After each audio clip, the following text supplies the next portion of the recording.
Hello and welcome to Umber Dreams Archives. I'm glad you've joined me, ready to slow down, breathe deeply, and let your thoughts drift back through the quiet corridors of time. This is your moment to leave the noise of the day behind and step gently into the moonlit waters off India's western coast, where ancient stones rest beneath the waves, where a city that was once thought to be pure mythology has emerged from the ocean floor to challenge everything we thought we knew about the past. Each episode here isn't just about dates and battles, it's about the lives lived, the cities built and lost, the memories preserved across thousands of years, in stories that we dismissed as fantasy until the sea gave back its secrets. If you enjoy these quiet journeys, a like and a subscribe help keep this channel alive. But for now, you don't need to do anything but listen. There is a place off the coast of Gujarat where divers descend through green water into a world that should not exist, where stone walls rise from the seabed, where geometric blocks lie arranged in patterns too regular to be natural, where the ruins of what appears to be an ancient city rest beneath 30 feet of ocean. The stones are worn by millennia of currents, encrusted with marine life, buried partially in sediment, but their origins are unmistakable to trained eyes. These are not natural formations. They are the work of human hands, laid with precision, shaped with purpose, part of structures that once stood above the waves when the coastline lay kilometres seaward from where it is today. The discovery should not have been possible, not because the technology for underwater archaeology was lacking, but because the city was not supposed to be real. It existed only in mythology, in the ancient texts of Hinduism, in the Mahabharata and the Puranas, in stories about Krishna, the divine avatar who had ruled from a golden city called Dwarka, a place of such splendour that poets described its walls as touching the clouds, its gates fashioned from gold, its citizens blessed by the presence of the divine. But the texts also said that, when Krishna departed the earth, when his time as a mortal ended, the sea rose up and swallowed Dwarka, that the city which had been the jewel of his kingdom vanished beneath the waves on the very day of his death, claimed by the ocean as if it had never existed. For thousands of years, this was understood as metaphor, as religious symbolism about the impermanence of earthly glory, as myth meant to teach spiritual lessons rather than record historical events. The idea that there had actually been a city called Dwarka, that it had actually sunk beneath the sea, seemed to belong to the realm of faith rather than fact,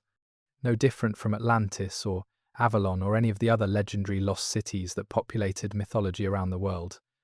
Until 1983, when marine archaeologist S.R. Rao led an expedition into the waters off modern Dwarka, a coastal town in Gujarat, that claimed descent from the ancient city and found structures that matched the descriptions in texts thousands of years old. What emerged from his surveys was controversial, contested, and utterly astonishing.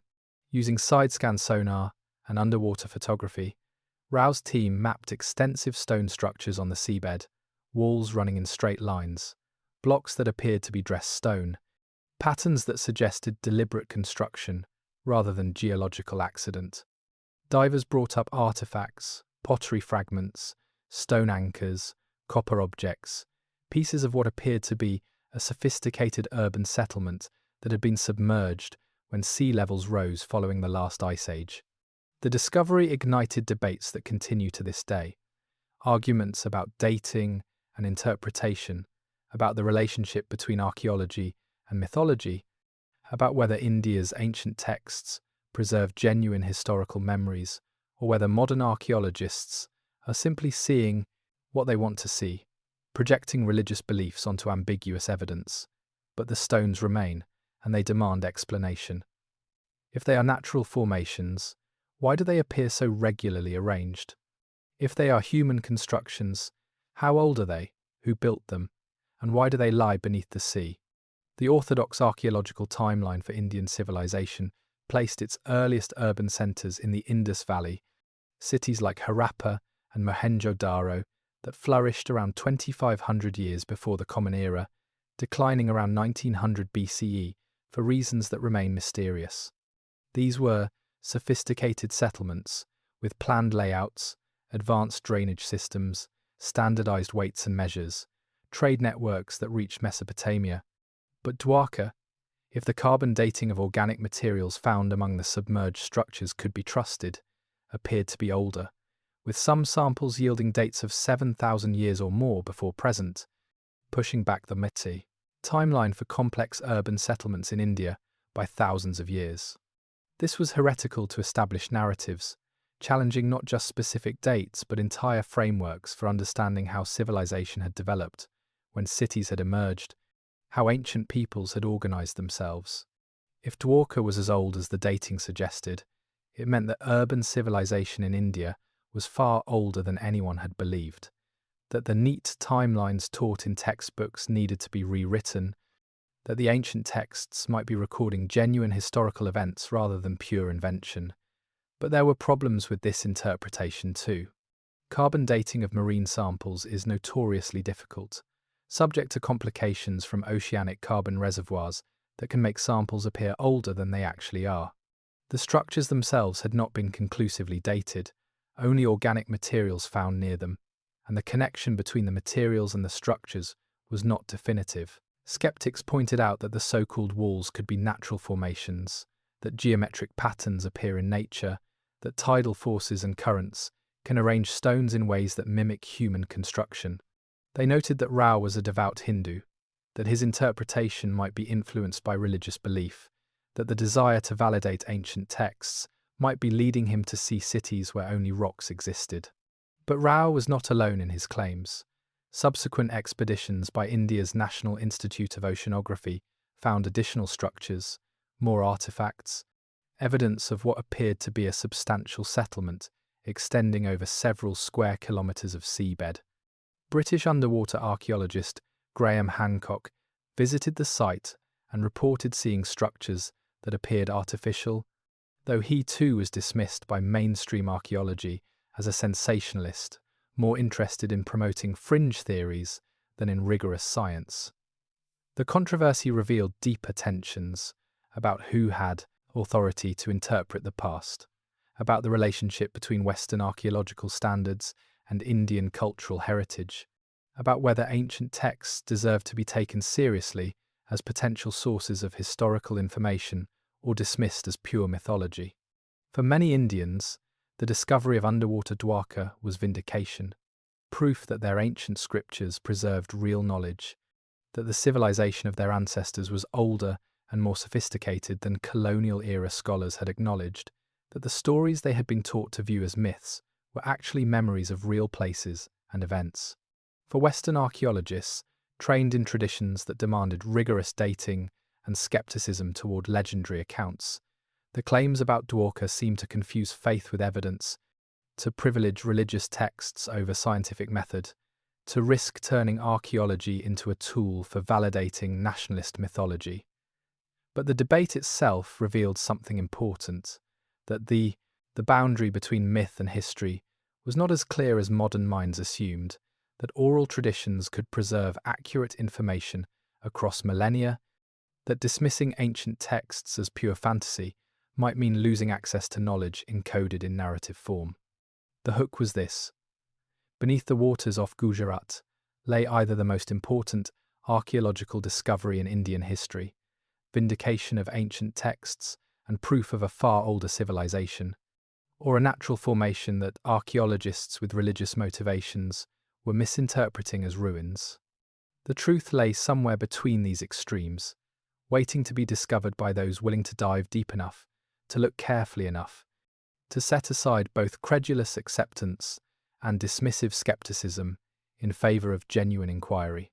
Dwarka, whether myth or history or some complex combination of both, was waiting beneath the waves, its stones worn but enduring, its story still unfolding, its secrets slowly being revealed by the same ocean that had concealed them for thousands of years. The western coast of India, where the land meets the Arabian Sea, has always been a place of transition, where the subcontinent reaches toward distant horizons, where monsoon winds bring rain that transforms desert into garden, where merchants have launched their ships for thousands of years in search of trade and fortune. Gujarat occupies a unique position on this coast, a peninsula that juts westward, creating natural harbours, its rivers bringing fresh water from the interior, its position making it an obvious point of departure for anyone wishing to sail to Mesopotamia, to Arabia, to the African coast beyond. In ancient times, before the sea levels rose to their present heights, the coastline extended kilometres farther west than it does today, creating a broader coastal plain, more river deltas, more sheltered bays, where cities could grow and ships could anchor safely. This was the world of ancient Dwarka, or rather, the world in which the coastal settlements that would later be remembered as Dwarka existed, a landscape different from what we see today, shaped by different climate conditions, inhabited by people whose relationship with the sea was more intimate and immediate than most modern Indians experience. The Mahabharata describes this world in passages that blend mythological grandeur with practical details. It speaks of Dwarka as a planned city, laid out on a grid, with wide streets and tall buildings, with harbours that could accommodate hundreds of ships, with walls and gates that protected the population from enemies and storms. The text claims the city was built on land reclaimed from the sea, that Krishna ordered engineers to push back the ocean, to create new land where his people could settle after leaving their previous home in Mathura, fleeing the attacks of a rival king. This detail, often dismissed as fantasy, actually aligns with archaeological evidence of ancient land reclamation practices, of people who understood tides and currents, who built embankments and seawalls, who actively shaped their coastal environment rather than passively accepting it.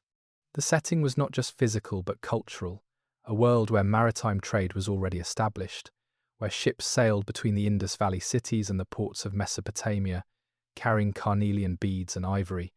bringing back silver and lapis lazuli, participating in exchange networks that connected the ancient world. The people who inhabited this coastline were not isolated or primitive. They were part of a broader civilization, one that understood navigation and shipbuilding, that maintained long-distance trade relationships, that possessed the organizational capacity to plan and construct cities, to manage ports, to regulate commerce. The Harappan civilization, which flourished in the Indus Valley from approximately 3,300 to 1,900 years before the Common Era, is the best documented example of this urban sophistication in ancient India, but it was not necessarily the only one, or the earliest, and its influence certainly extended to the Gujarat coast. Archaeological surveys along the coastline have revealed numerous settlements from this period, some now submerged, others surviving as mounds marking ancient habitation, evidence of a densely populated region that took advantage of both agricultural land and maritime resources. The climate was different too,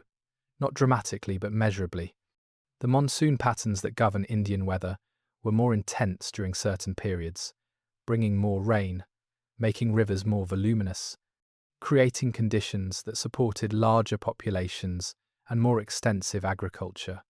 But the most significant difference was the sea level itself, lower during the last glacial maximum when ice sheets locked vast quantities of water at the poles, higher than today during certain interglacial periods, constantly shifting in response to climate, variations that operated on timescales of thousands of years.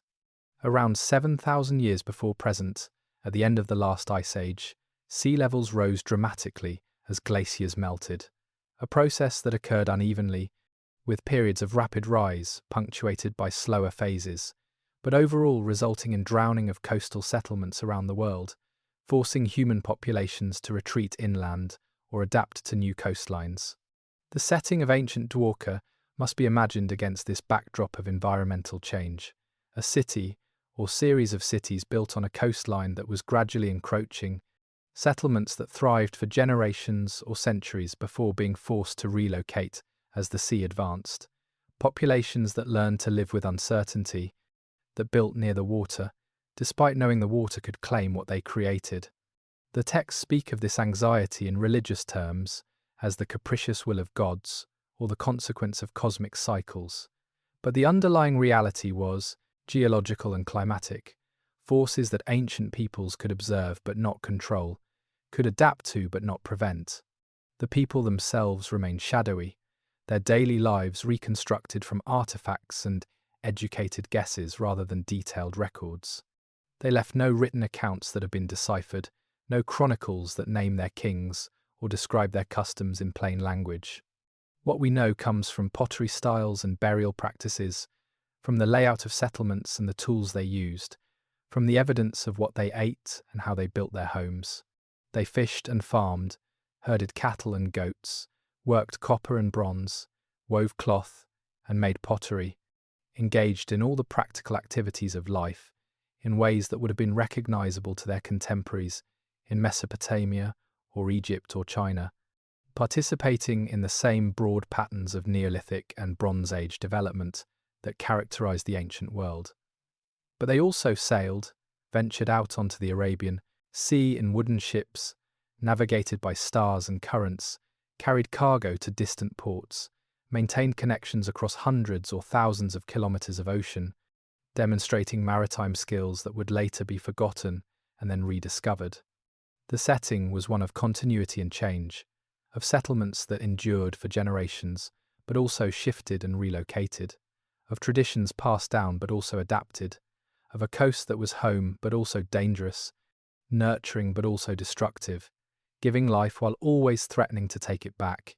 This was the world that would produce the legends of Dwarka, a world where the sea was both opportunity and threat, where cities could be built and drowned, where human achievement and natural forces existed in constant tension, where the impermanence that would become central to Hindu philosophy was not abstract doctrine but lived experience. The coastline has continued changing since ancient times, beaches eroding and accreting, river mouths shifting, islands appearing and disappearing, the endless work of waves and currents reshaping the boundary between land and sea. Modern Dwarka sits on this active coastline, a town that considers itself heir to the ancient city, that maintains temples said to mark the spot where Krishna lived, that draws pilgrims who come to connect with sacred history, to stand at the edge of the continent and look westward toward the sea that holds the secrets of the past. The setting remains what it has always been, a place of transition and transformation, where land meets water, where past meets present, where myth meets history in the liminal space, where the sea conceals and reveals, destroys and preserves, claims and eventually returns what it has taken. The discovery began not in the water but in texts, with S.R.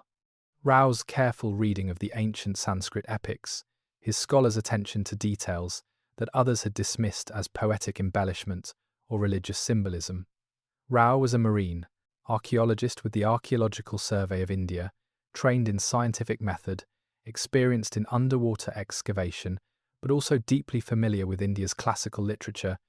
able to read the Mahabharata and Puranas in their original language, to parse their descriptions of cities and events with an eye toward possible historical kernels within mythological narrative. What struck him was the specificity of the descriptions of Dwarka, the details about its location at the mouth of a river, its harbour facilities, its walls built to withstand the sea, its eventual submersion beneath the waves. These were not vague allusions to a magical city in the clouds, but concrete statements about a coastal settlement with particular features that could potentially be verified archaeologically. In 1983, Rao assembled a team and equipment, obtained permission and funding, and began systematic surveys of the waters off modern Dwarka, using side-scan sonar to map the seabed, looking for anomalies that might indicate human construction. The technology was relatively primitive by current standards, the images grainy and difficult to interpret, but Rao had experience reading sonar returns, distinguishing natural rock formations from artificial structures, and what he saw in the waters off Dwarka excited and disturbed him. There were linear features, straight lines running for dozens of meters across the seabed, intersecting at right angles, forming what appeared to be a grid pattern. There were concentrations of stones that showed geometric arrangement, blocks that seemed too regular to be natural, structures that suggested walls or foundations. The sonar evidence was suggestive but not conclusive. It required verification by divers direct observation of the structures, measurement, and photography that would allow detailed analysis. So Rao and his team descended, entering the green water of the Arabian Sea, following sonar coordinates to the features that had appeared on their screens. What they found exceeded expectations. The structures were real, not sonar artifacts or misinterpretations, but actual stone constructions lying on the seabed, partially buried in sediment, but clearly artificial in origin. There were walls, some standing to heights of nearly 2 meters, built of large stone blocks that had been dressed and fitted together. There were what appeared to be foundation courses, rows of stones laid in regular patterns, marking the outlines of buildings or enclosures. There were individual work stones, blocks that showed tool marks, evidence of shaping by human hands. The site extended over a large area, several square kilometers, with structures scattered across the seabed at varying depths, suggesting either a large settlement or multiple settlements built at different times, perhaps as earlier constructions were abandoned or destroyed and new ones built in their place. Rao's team collected artifacts, pottery, fragments, copper objects, stone anchors of a distinctive 3-holed type known from other ancient Indian coastal sites, seals bearing symbols that resembled Indus script, though the comparison remained controversial. They took samples for carbon dating, collecting organic materials found in association with the structures, shells, and wood fragments that could potentially yield dates for when the settlement had been occupied. They photographed and measured, creating detailed records of what they found, documenting the structures before time and ocean currents could erode them further. When Rao published his findings, they created sensation. Here was potential physical evidence for the mythological city of Dwarka, underwater ruins that matched descriptions from texts thousands of years old, artifacts that proved human habitation at a time when the coastline had been different, when what was now seabed had been dry land. The implications were staggering. If the structures were truly ancient, if the dating held up, if the connection to Dwarka could be established, it would mean that India's maritime history was far older than generally acknowledged, that the Mahabharata preserved genuine historical memories, that the boundary between myth and history needed to be reconsidered. But the discovery also attracted skepticism.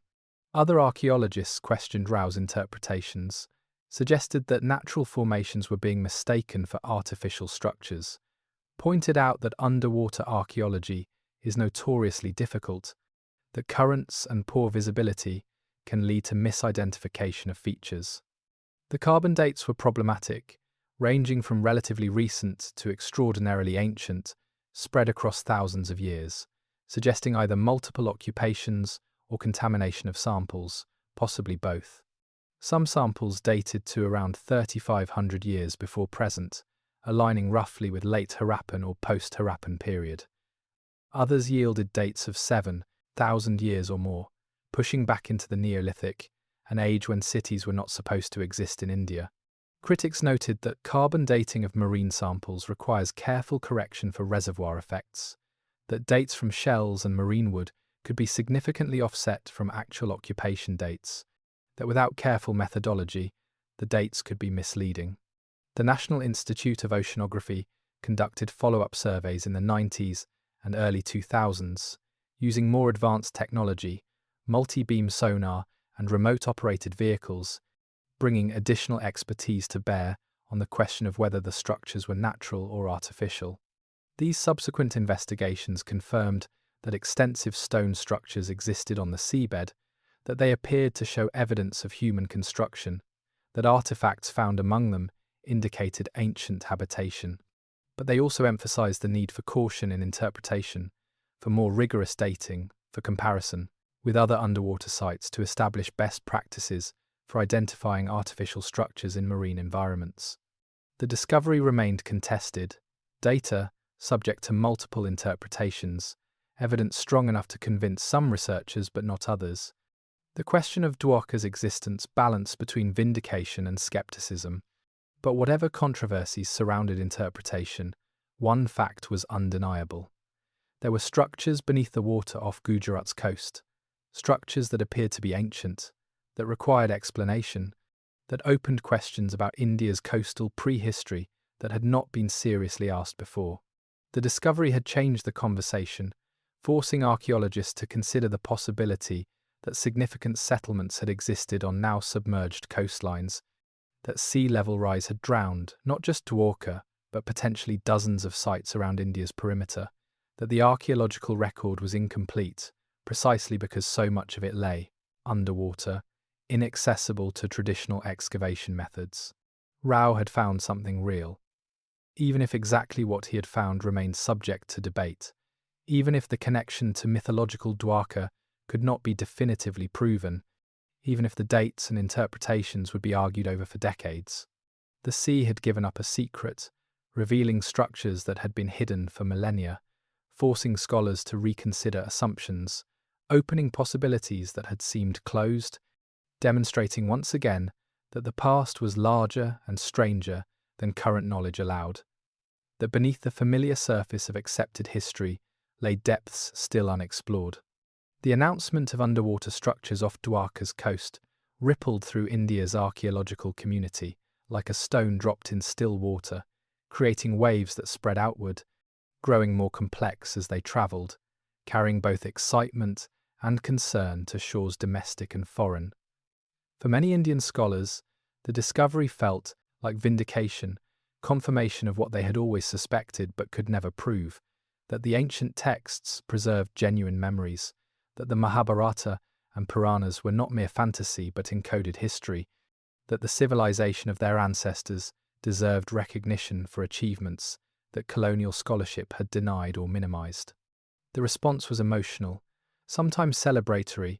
articles in Indian newspapers declaring that science had proven what faith had always known, that Lord Krishna's city had been found, that the golden age described in ancient literature was not mythology, but fact,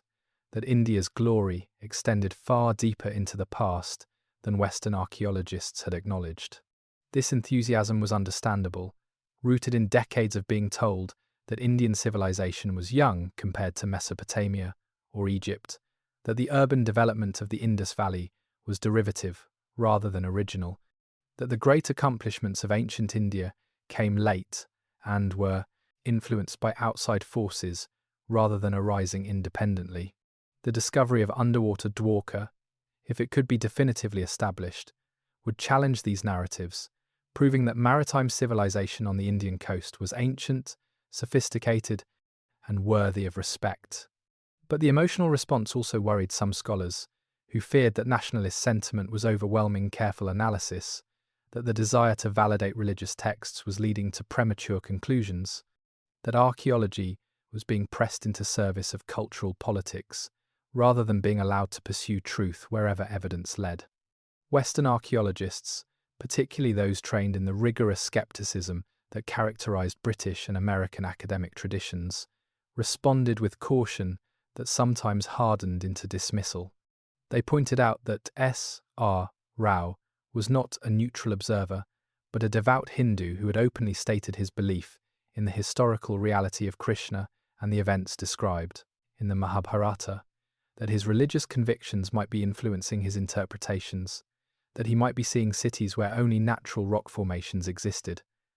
The skeptics raised valid methodological concerns. Underwater archaeology is inherently difficult, visibility often limited, currents and waves constantly reshaping the seabed, incrustation, and marine growth obscuring original features. Distinguishing natural from artificial structures requires expertise and caution, particularly when dealing with simple stone constructions that lack the obvious artificiality of brick or concrete. The dating evidence was problematic. Samples spread across too wide a range to be easily reconciled, some results so ancient that they challenged established chronologies for urban development in India, others recent enough to be uncontroversial but also unexciting, proving only that people had lived on this coast during historical periods already well documented. The artifacts were ambiguous, pottery fragments that could date from various periods, stone anchors that proved maritime activity, but not necessarily connection to mythological Dwarka, copper objects whose origin and date remained uncertain without more rigorous analysis. Critics noted that three-holed stone anchors, often cited as evidence of the site's antiquity, had been used for thousands of years along Indian coasts. Their presence proved seafaring, but not any particular date or cultural attribution. The geometric patterns visible in sonar images could be explained geologically, skeptics argued, as natural jointing in rock formations as the result of tidal action arranging stones as pareidolia, the human tendency to see patterns and meaning in random configurations. Even some Indian archaeologists urged caution, worried that premature claims would damage the credibility of Indian archaeology, that nationalist enthusiasm was outrunning evidence, that the field would suffer if Dwarka became another example of pseudo-archaeology, grouped with claims about ancient astronauts or lost super-civilizations. They argued for more surveys, more rigorous dating, publication in peer-reviewed international journals subject to review by experts, without cultural stake in the outcome, transparency about methodology and limitations. The response from religious communities was overwhelmingly positive. Pilgrims visiting Dwarka in increased numbers, temples organizing ceremonies celebrating the discovery, Hindu organizations citing the findings as proof of their tradition's antiquity and accuracy. For believers, the discovery needed no further validation. The fact that structures existed beneath the water off Dwarka was sufficient confirmation that the ancient texts were true, that Krishna had been real, that the city described in scripture had actually existed. This religious enthusiasm sometimes made archaeologists uncomfortable, concerned that sacred narrative was being conflated with historical evidence, that the distinction between faith and fact was being blurred in ways that would make it impossible to reach conclusions based on evidence alone. But there was also recognition among more thoughtful scholars that the Western insistence on separating myth from history might itself be a cultural bias, that oral traditions in many societies preserved accurate information across millennia,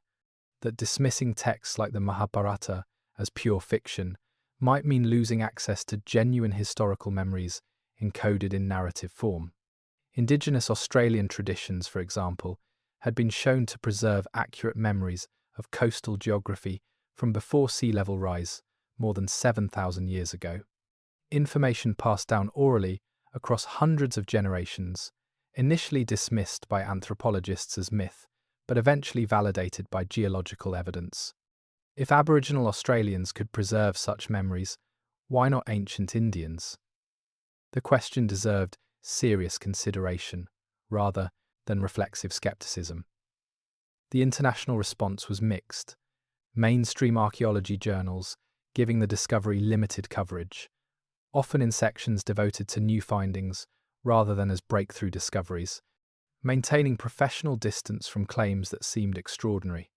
Graham Hancock and other writers interested in alternative archaeology embraced the findings enthusiastically, incorporating Dwarka into broader narratives about lost civilizations and ancient catastrophes, seeing in the submerged structures evidence of sophisticated cultures that predated conventional chronologies. This association troubled orthodox archaeologists, who saw Hancock and similar writers as popularizers, who distorted evidence to fit preconceived theories, who cherry-picked data and ignored contradictions, who confused genuine mysteries with sensationalist speculation. Being championed by alternative archaeologists actually hurt Dwarka's credibility in mainstream circles, creating guilt by association, making serious scholars reluctant to engage with the evidence for fear of being grouped with fringe theorists. The response, then, was fragmented, divided along lines of nationality, religion, academic tradition, and personal conviction, wonder and skepticism existing side by side, sometimes within the same individuals, the discovery's significance contested even as its reality became harder to deny. Subsequent expeditions by the National Institute of Oceanography found additional structures, more artifacts, evidence that supported Rao's basic claim that artificial constructions existed on the seabed, even if interpretation remained disputed. British archaeologist Graham Hancock dove the site and reported seeing walls and structures that appeared unmistakably artificial, though his credibility with mainstream archaeology was already compromised by his books promoting controversial theories about ancient civilizations. The Indian government invested in further research, recognizing both the archaeological importance and the cultural significance, the potential for the discovery to reshape understanding of India's past, the symbolic value of demonstrating that ancient Indian texts contained historical truth. But the wonder and skepticism remained in tension, neither side fully satisfied, the evidence strong enough to demand attention but not conclusive enough to force consensus, Dwarka remaining what it had always been, a place where faith and fact intersected in ways that made both believers and skeptics uncomfortable. The first response had been reaction, emotional and intellectual, celebratory and cautious, revealing as much about the responders as about the discovery itself, showing how archaeology could never be purely scientific, how cultural context and personal belief always shaped interpretation, how the past was always contested territory where evidence met ideology, and neither emerged unchanged. The Mahabharata describes Dwarka in language that seems designed to transcend human measurement, a city so magnificent that ordinary words fail to capture its splendor, where Krishna ruled as king, where the gods themselves visited, where buildings rose to impossible heights, and streets were paved with precious stones. The text says that Krishna established Dwarka after fleeing Mathura, that he commanded the divine architect Vishwakarma to create a city worthy of his kingdom, that land was reclaimed from the sea through divine intervention, that what emerged was paradise made manifest in stone and gold. The descriptions are fantastical: walls that touched the clouds, gates fashioned from gold and silver, palaces with 1,000 columns each, gardens where trees bore fruit and flowers simultaneously, a harbour that could accommodate hundreds of ships from distant lands, bringing tribute and trade. For centuries, these descriptions were read as pure mythology, religious poetry meant to glorify Krishna rather than describe an actual place, hyperbole that situated the divine in earthly context but made no claims about historical reality. But the Mahabharata also contains specific details that sound less like fantasy and more like geography. Dwarka, located at the mouth of the Gomti River where it meets the Western Sea, the city built on reclaimed land, protected by seawalls, its eventual destruction by ocean waters that rose up and swallowed it on the day Krishna departed the earth. These details created a contradiction. The text, simultaneously mythological and specific, clearly exaggerated but also grounded in physical place, impossible to take literally but difficult to dismiss entirely as invention.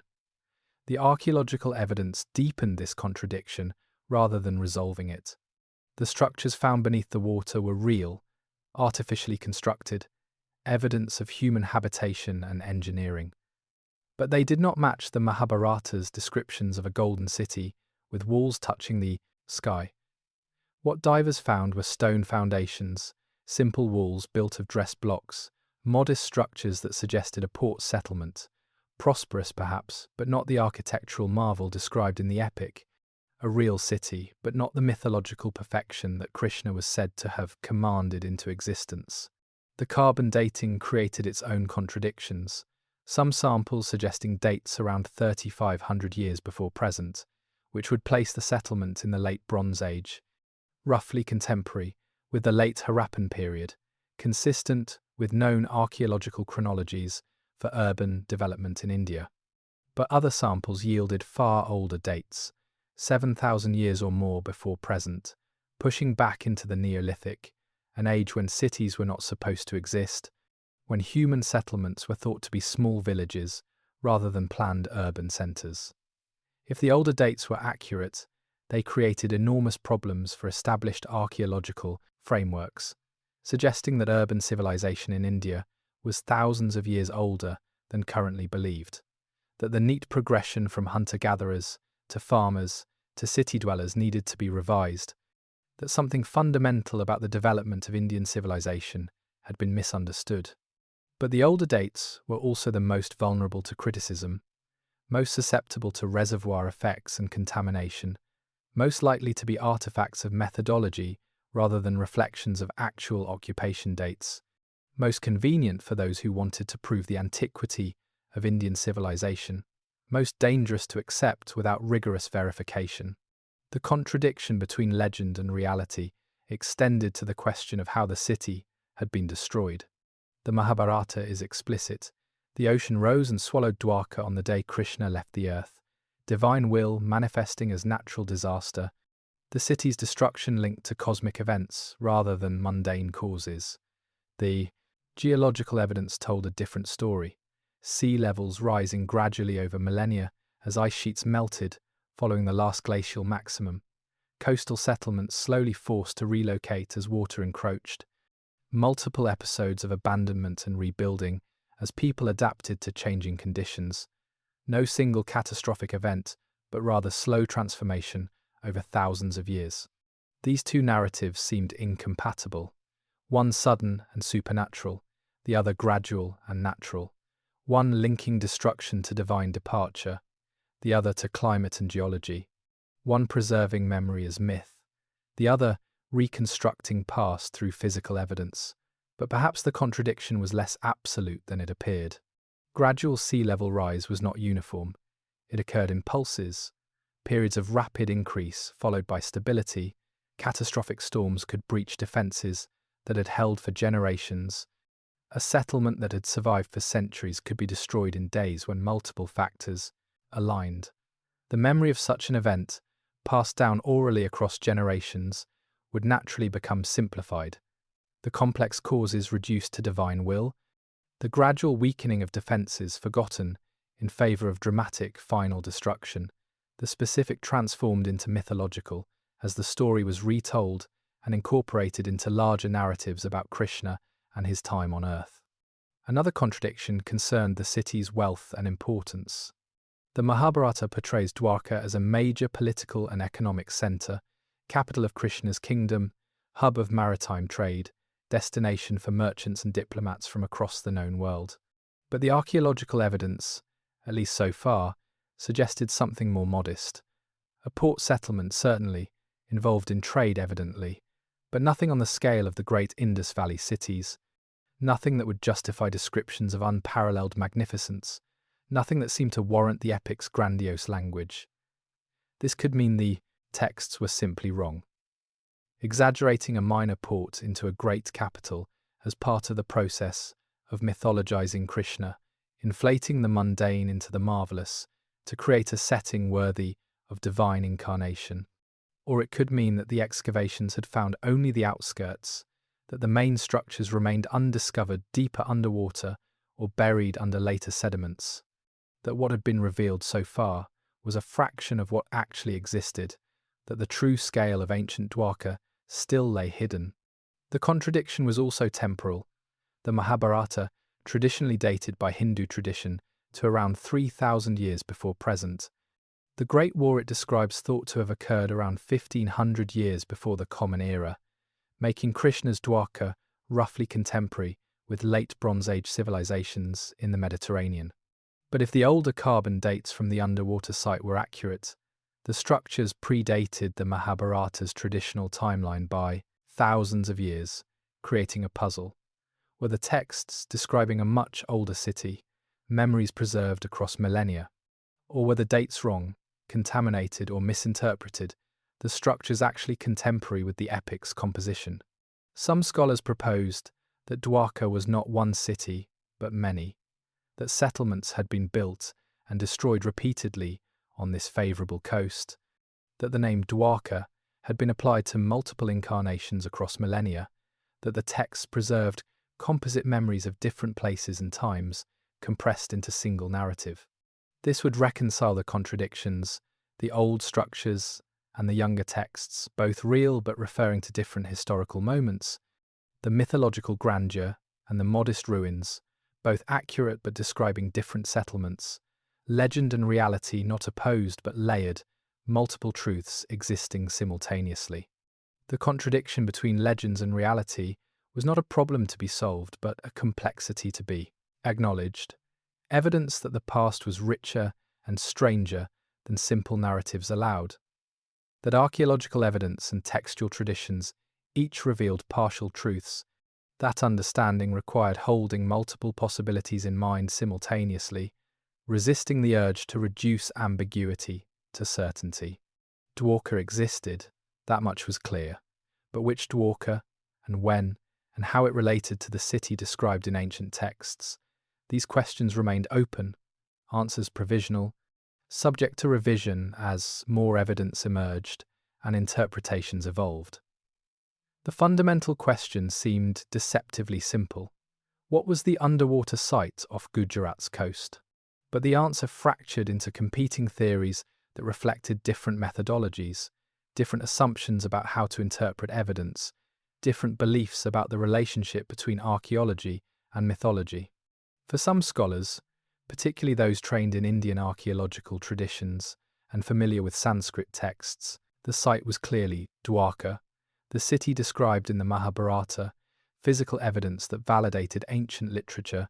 proof that the epic preserved genuine historical memories, even if transmitted through mythological narrative. This interpretation emphasized the correlation between textual descriptions and archaeological findings, the location at a river mouth, the evidence of port facilities, the stone anchors and maritime artifacts, the fact of submersion beneath the sea, all matching what the Mahabharata described. The theory held that the epic's core narrative was historical, that Krishna had been a real ruler, perhaps not divine but certainly important enough to be remembered and eventually deified, that Dwarka had been his capital,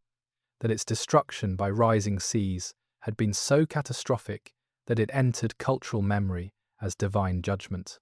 This view required accepting that oral traditions could preserve accurate information across thousands of years, that the Mahabharata, though certainly embellished and mythologized, contained genuine historical content, that archaeology's role was to identify which elements were factual and which were poetic elaboration. Critics of this theory argued it was too credulous, too willing to accept religious texts as historical sources, too eager to find confirmation rather than remaining skeptical, too influenced by cultural nationalism and religious belief to maintain proper scientific objectivity. Another camp of scholars, predominantly Western but including some Indians, trained in Euro-American archaeological traditions, proposed that the structures were simply an ancient port settlement, Bronze Age or Iron Age, contemporary with other known coastal sites, interesting archaeologically but not connected to mythological Dwarka, except by later association. This interpretation emphasized the modest scale of the structures, their similarity to other coastal settlements from comparable periods, the lack of any evidence of extraordinary wealth or unusual construction techniques that would justify the epic's descriptions of unparalleled magnificence. The theory held that modern Dwarka, a Hindu pilgrimage site associated with Krishna, had naturally claimed any ancient ruins in its vicinity as evidence of its sacred history, that the connection to the Mahabharata was medieval, or later, a retroactive attribution rather than continuous memory. In this view, the archaeological site and the mythological city were separate phenomena, the former a prosaic harbour town, the latter pure legend, the supposed connection between them a case of wishful thinking and motivated reasoning. This theory's defenders argued it was more parsimonious, requiring fewer assumptions, not demanding that oral traditions preserve accurate information across millennia, not asking archaeology to validate religious texts, maintaining appropriate skepticism about extraordinary claims. But critics noted that this interpretation seemed to dismiss evidence simply because it came from Indian sources, that it reflected Western biases about which texts deserved to be taken seriously, that it might be overcorrecting for the risk of credulity by refusing to consider that traditions could preserve genuine history. A third theory, more recent and more nuanced, proposed that the site represented multiple occupations over thousands of years, that the coastline had supported settlements repeatedly, that each generation had built on or near the ruins of its predecessors, that Dwarka was not one city, but a palimpsest, layers of habitation written over each other. This interpretation explained the wide range of carbon dates, the variety of architectural styles visible in the structures, the mixture of artifacts from different periods, all consistent with long-term occupation and rebuilding rather than single settlement. The theory suggested that the Mahabharata preserved memories of multiple coastal catastrophes and settlements compressed into a single narrative, that the text's Dwarka was composite, drawing on memories of different cities destroyed by rising seas over millennia, that the archaeological site represented one or more of these actual settlements. This view had the advantage of reconciling the oldest carbon dates with more recent evidence, of explaining why some structures seemed ancient while others appeared newer, of avoiding both credulous acceptance and dismissive skepticism by acknowledging complexity. But it also frustrated those seeking definitive answers, offering ambiguity instead of clarity, suggesting that the true history of the site might be too complicated to reduce to simple narrative, that easy conclusions were probably wrong. Some theories ventured into more speculative territory, proposing that Dwarka had been a major centre of a pre-Harappan maritime civilization, that urban development in India was far older than conventional chronologies allowed, that the oldest carbon dates should be taken seriously as evidence of Neolithic or even earlier cities. These theories appealed to those who believed Indian civilization had been systematically undervalued, who saw in Dwarka evidence of achievements deliberately ignored or minimized by colonial and post-colonial scholarship, who wanted to push back the origins of Indian urban culture to demonstrate antiquity comparable to or exceeding Mesopotamia and Egypt. Critics dismissed these theories as pseudo-archaeology, nationalist mythology, masquerading as scholarship, cherry-picking of evidence, and selective acceptance of dates, building grand narratives on insufficient foundations, confusing pride in heritage with rigorous historical inquiry.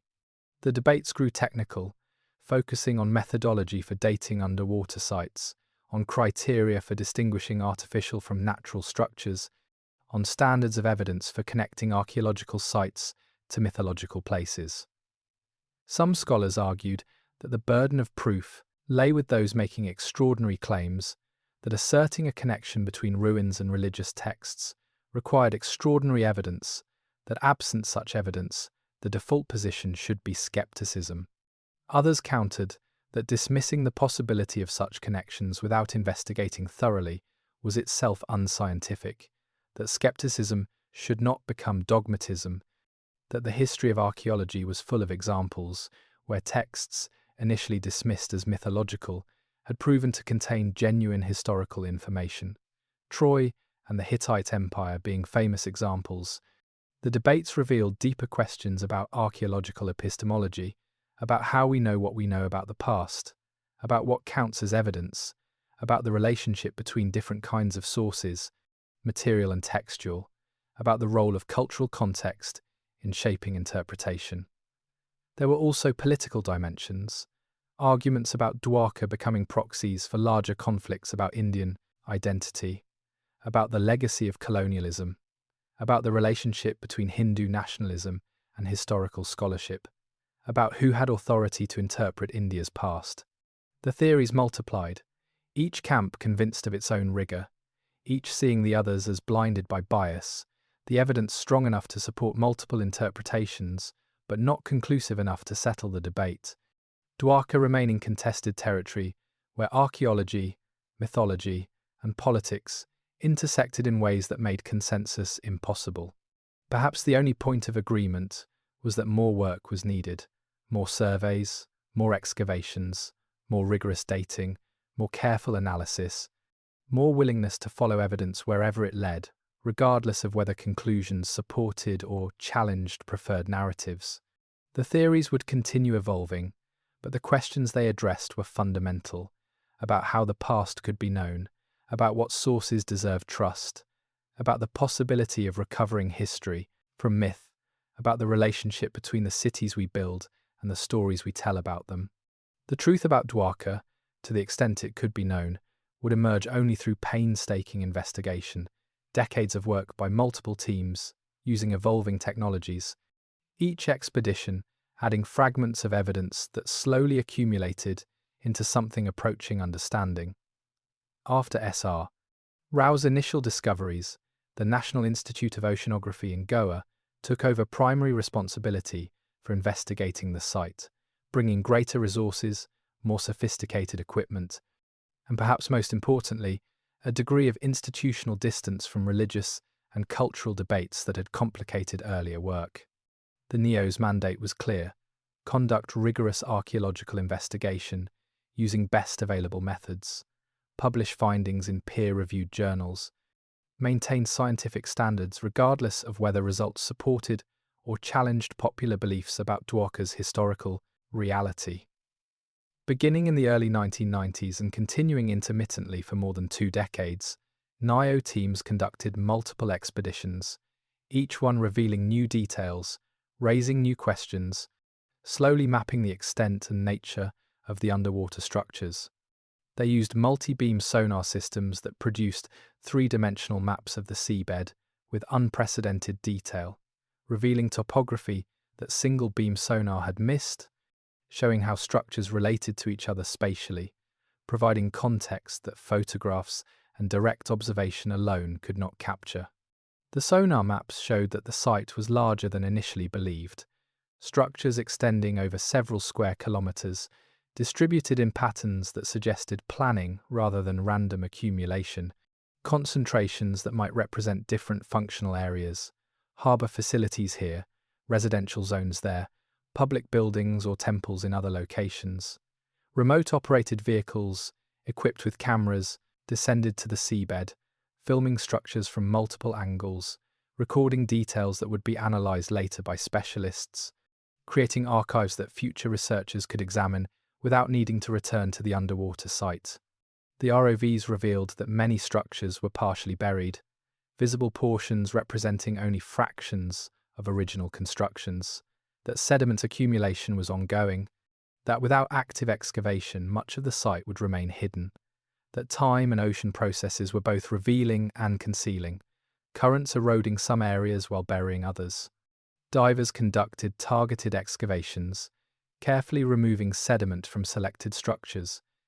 exposing features that sonar and cameras could not detect,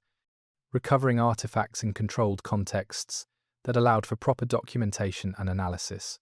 The work was slow and expensive, underwater excavation far more time-consuming than terrestrial archaeology, visibility limited, time on site constrained by air supply and safety concerns. Every object recovered requiring decontamination and conservation to prevent deterioration after removal from water. But the excavations yielded results. From beneath the sediment emerged pottery, ceramics that could be compared to known types from other sites, that could be dated based on style and manufacturing technique, that provided cultural context for understanding who had lived at the site and when.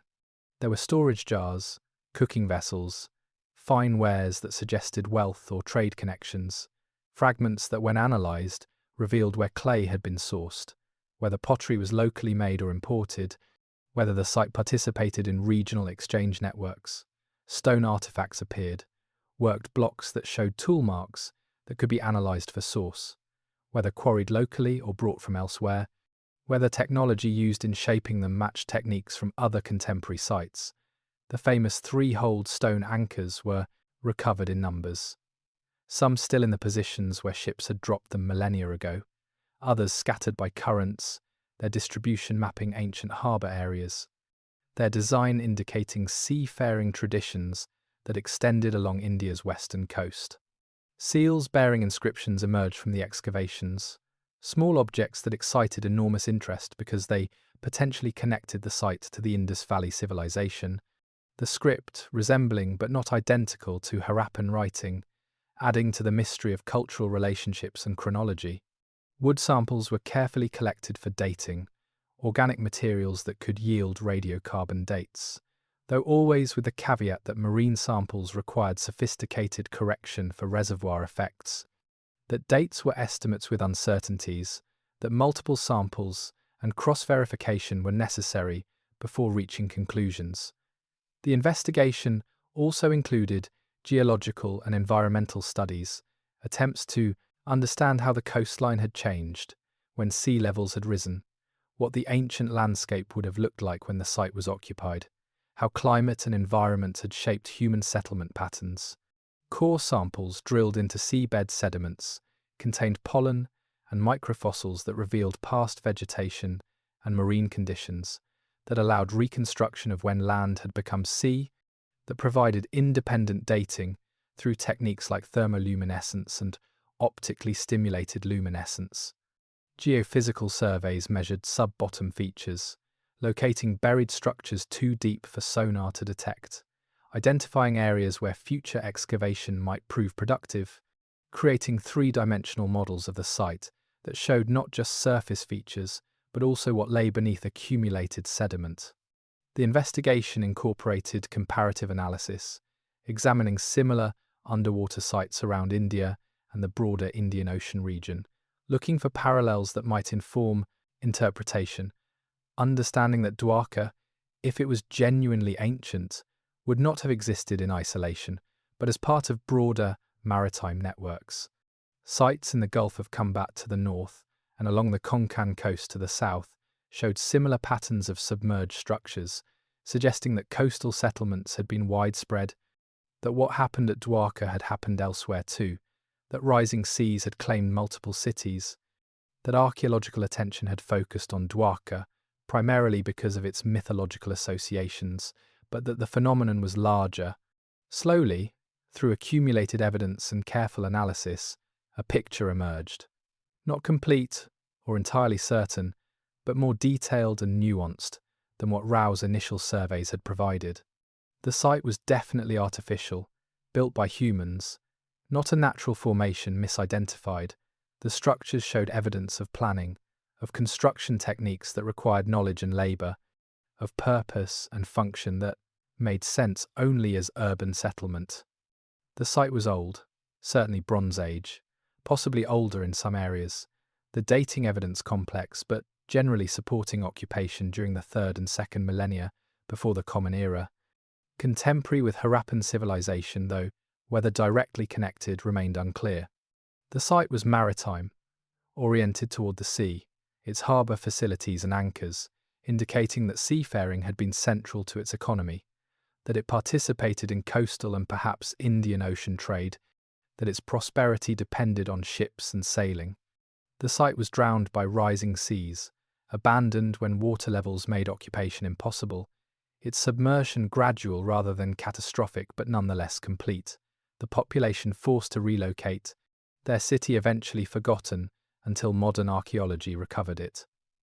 The investigation had pieced together truth from fragments, incomplete truth certainly, provisional understanding subject to revision as new evidence emerged, but real knowledge nonetheless, hard-won insight into a past that had been lost and was slowly being recovered. The evidence lay scattered across museum shelves and laboratory benches, fragments of pottery and stone, corroded copper objects and degraded wood samples, each piece insignificant by itself, but collectively composing a portrait of a lost world, a civilization that had thrived on India's western coast before the sea claimed it. The pottery was perhaps the most abundant evidence. Thousands of sherds recovered from underwater excavations, fragments that had survived millennia in seawater, their surfaces worn but their forms still recognizable to trained eyes. The ceramics ranged from coarse utilitarian wares to fine vessels with painted decoration, from storage jars large enough to hold a person to delicate bowls that would have served individual portions, each type revealing something about daily life, about diet and trade, about technological capability and aesthetic preferences. Some pottery matched styles known from Harappan sites, the distinctive red ware with black painted designs, the standardized shapes that appeared across the Indus Valley civilization, suggesting connection or at least cultural exchange between Dwarka and the great cities to the north and east. Other ceramics showed local variation, shapes and decorative motifs that were unique to the Gujarat coast, evidence of regional identity, of craftsmen who borrowed from broader traditions, but also developed their own styles, creating pottery that was recognizably part of the Harappan world, but also distinctly Gujarati. Chemical analysis of the clay revealed where vessels had been made, trace elements that functioned like fingerprints, connecting pottery to specific geological sources, demonstrating that some ceramics were locally produced while others had been imported from distant regions, evidence of trade networks that brought goods from hundreds of kilometers away. Petrographic thin sections examined under microscopes showed temper materials added to clay, crushed shell, or sand or plant matter, choices that affected how vessels performed during firing and use, technical decisions that revealed knowledge passed down through generations of potters, traditions that connected Dwarka's craftsmen to broader ceramic technologies. The stone anchors were among the most distinctive artifacts, massive blocks weighing hundreds of kilograms, shaped from local stone, perforated with holes through which ropes had passed, designed to hold ships steady against currents and tides. The three-hole design was characteristic of ancient Indian maritime technology, examples found at sites up and down the western coast, evidence of seafaring traditions that extended back thousands of years, of knowledge about ship handling and anchor design that was sophisticated and effective. Some anchors bore inscriptions, symbols carved or painted onto stone surfaces, marks that might indicate ownership or invoke divine protection. Connections to the symbolic world that made maritime trade possible, the prayers and rituals that accompanied dangerous voyages, the distribution of anchors on the seabed mapped ancient harbour areas, concentrations indicating where ships had regularly anchored, where loading and unloading had occurred, where the commercial heart of the ancient city had been located, now underwater but still legible to those who knew how to read the evidence. Copper and bronze artifacts appeared in smaller numbers, corroded by seawater, their original forms sometimes difficult to determine, but recognizable as tools, weapons, ornaments, evidence of metalworking technology, of trade in raw materials and finished goods, of wealth concentrated enough to afford metal objects. Some copper pieces showed sophisticated manufacturing techniques, casting in molds, hammering and annealing, joining separate components, knowledge that required specialized training that suggested the presence of skilled craftsmen, that indicated Dwarka participated in the broader Bronze Age metallurgical traditions of Western Asia. Chemical analysis revealed metal sources, copper, likely from Rajasthan or Oman, tin possibly from Afghanistan, demonstrating that Dwarka was connected to long-distance trade networks that moved raw materials across vast distances, that its prosperity depended on maritime commerce linking Indian Ocean regions. The seals were perhaps the most tantalizing evidence, small objects bearing inscriptions in scripts that resembled but did not identically match Harappan writing, that might represent local variations or entirely different writing systems, that frustrated attempts at decipherment but clearly indicated literacy, administration, the kind of bureaucratic complexity associated with urban civilization. Some seals showed animal motifs, bulls and unicorns, and composite creatures, images that appeared in Harappan art but also in Mesopotamian and Persian traditions, suggesting either cultural diffusion or independent development of similar symbolic vocabularies, questions that continue to occupy specialists. The seals served practical functions, pressed into clay to create impressions that sealed containers or authenticated documents, evidence of commerce and administration, of systems for regulating trade and tracking goods, of institutional complexity that supported maritime economy. Organic materials provided the most direct evidence for dating, wood and shell and bone that contained carbon isotopes, whose ratios revealed when living organisms had died, when trees had been cut or animals had perished, offering chronological anchors for understanding the site's history. The dates clustered in certain periods, showing peaks of activity, intensive occupation during specific centuries, evidence of when the settlement had thrived, when population had been largest, when construction had been most active. But the dates also showed gaps, centuries with little or no evidence, suggesting abandonment and reoccupation, that the site's history was not continuous but episodic, that people had lived here, left, and returned repeatedly, that the relationship between humans and this coastal location had been dynamic rather than static. The environmental evidence came from cores drilled into sediments, cylinders of mud extracted from the seabed, their stratified layers preserving chronological sequences of deposition, changes in sediment type indicating when sea levels had risen, when freshwater rivers had dominated, when marine conditions had prevailed. Pollen trapped in sediment revealed ancient vegetation, mangroves giving way to open ocean, evidence of coastal environments transforming as water levels changed, of landscapes that had supported human settlement becoming uninhabitable as the sea advanced. Foraminifera, microscopic marine organisms whose shells accumulated in sediments, indicated water depths and temperatures, environmental conditions that could be correlated with occupation periods, showing that people had lived here when sea levels were lower, when the coastline extended farther west, when what was now underwater had been dry land. The evidence of structures themselves was fundamental, the stone walls and foundations that had first attracted archaeological attention, features that required explanation, that demanded interpretation. The stones were dressed blocks, shaped by tools, surfaces showing percussion marks and grinding, evidence of quarrying and construction techniques, of labour invested in creating regular blocks that could be fitted together, of knowledge about how to build structures that would endure. The walls followed patterns, straight lines and right angles, geometric arrangements that indicated planning, that suggested urban layout, that demonstrated someone had designed the settlement rather than allowing it to grow haphazardly, that authority and organisation had shaped the built environment. Some structures appeared to be fortifications, thick walls positioned to protect the settlement from storms or enemies, evidence of vulnerability, of threats that required defence, of investment in security that made sense only for a substantial population with significant wealth to protect. Other structures seemed residential, remains of buildings with rooms and doorways, domestic spaces where people had lived and worked, evidence of daily life, of families and households, of the mundane routines that filled most hours, even in cities described in mythology as golden and magnificent. Still, other structures might have been public, larger buildings, or open spaces, areas where community gathered, where commerce occurred, where religious or administrative functions took place, the infrastructure that made urban life possible. The evidence was fragmentary, incomplete, subject to multiple interpretations,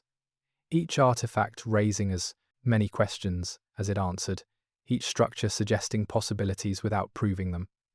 The past emerging not as clear narrative but as puzzle with missing pieces, pattern visible but details uncertain. Yet collectively the evidence was substantial, undeniable, proof that this had been a real place where real people had lived, worked, traded, built, and eventually departed, leaving behind traces that the sea preserved, that modern technology could recover, that careful analysis could interpret. The fragments composed not a complete picture but a recognizable one, outlines of a lost world, a maritime civilization on India's ancient coast, prosperous but vulnerable, sophisticated but ultimately powerless against the rising seas that claimed their city and transformed it from history into legend and finally back into history again. Beneath the obvious questions about whether the ruins were Dwarka and how old the structures might be, there lay a deeper mystery, one that archaeology alone could not fully resolve, about the nature of memory itself, about how oral traditions preserve and transform historical events, about the relationship between catastrophe and narrative. The deeper truth was that Dwarka's submersion was not unique, not an isolated event affecting a single city, but part of a global phenomenon that had reshaped coastlines around the world, that had drowned thousands of settlements, that had forced mass migrations and cultural transformations whose scale we are only beginning to comprehend. At the end of the last ice age, beginning approximately 20,000 years ago and accelerating around 15,000 years before present, massive ice sheets that had covered much of North America and Europe began to melt,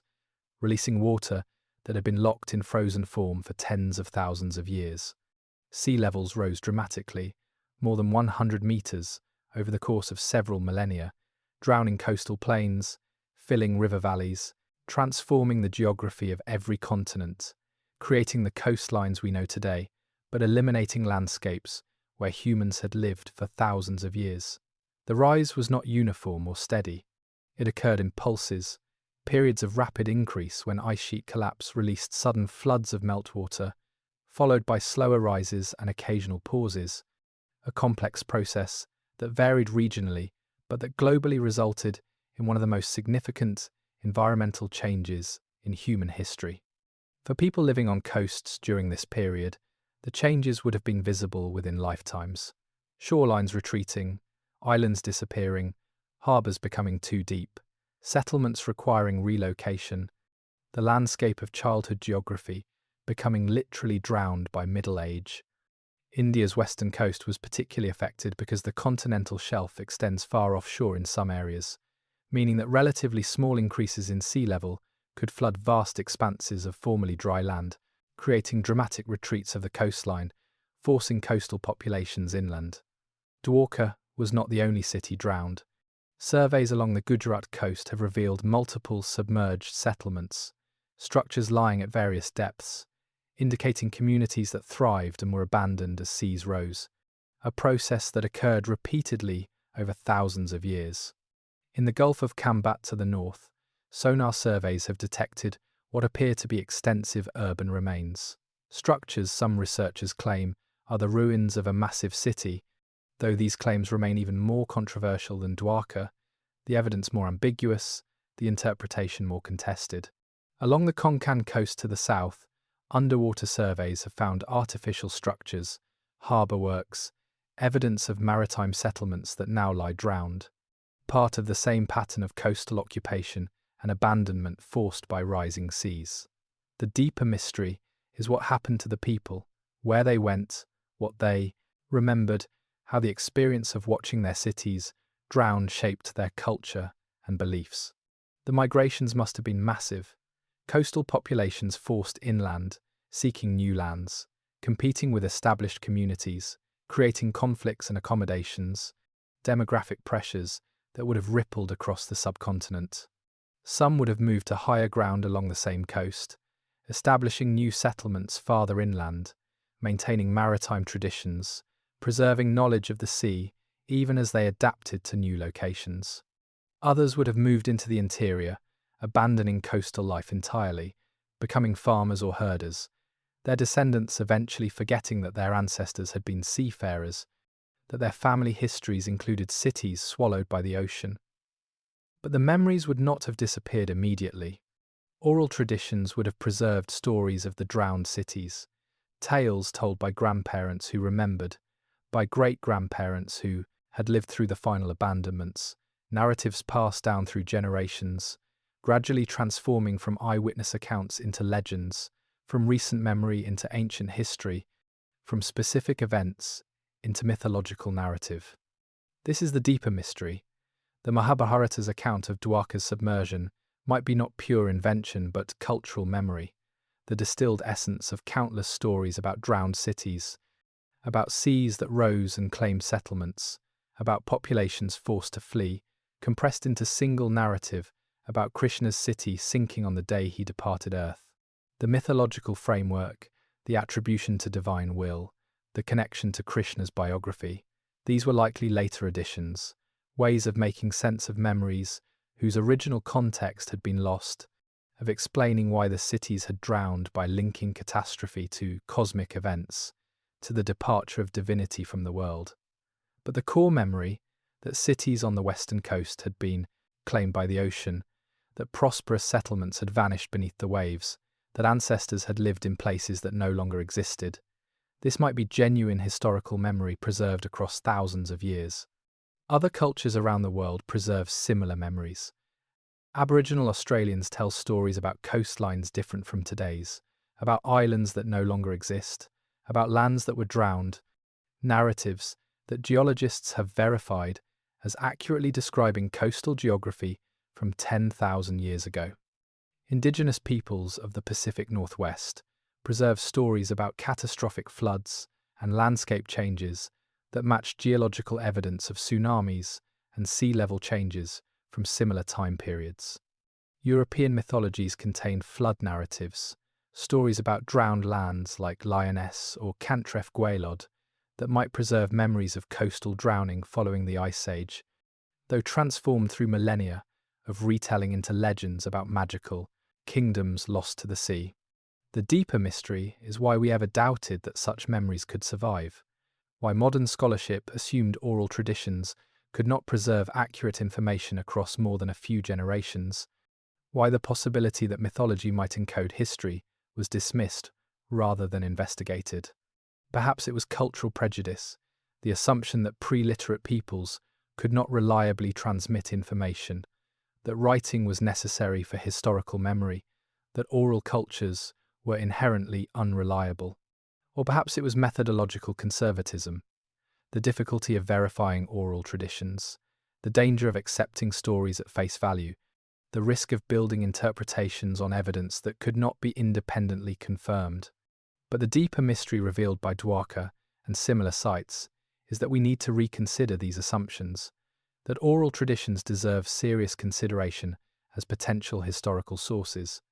that mythology might preserve genuine memories encoded in narrative form, that the line between history and legend is blurrier than modern minds prefer to believe. This does not mean accepting every mythological claim as literal truth. The Mahabharata's descriptions of Dwarka's magnificence remain exaggerated. Its attribution of events to divine intervention remains theological interpretation rather than historical explanation. Its chronology remains uncertain and potentially distorted by millennia of transmission. But it does mean recognizing that beneath the mythological embellishment might lie genuine historical memory, that the story of a drowned city might preserve accurate information about actual cities drowned by rising seas, that what we dismissed as pure fantasy might contain kernels of truth, that archaeology's role includes not just excavating physical remains but also excavating memory,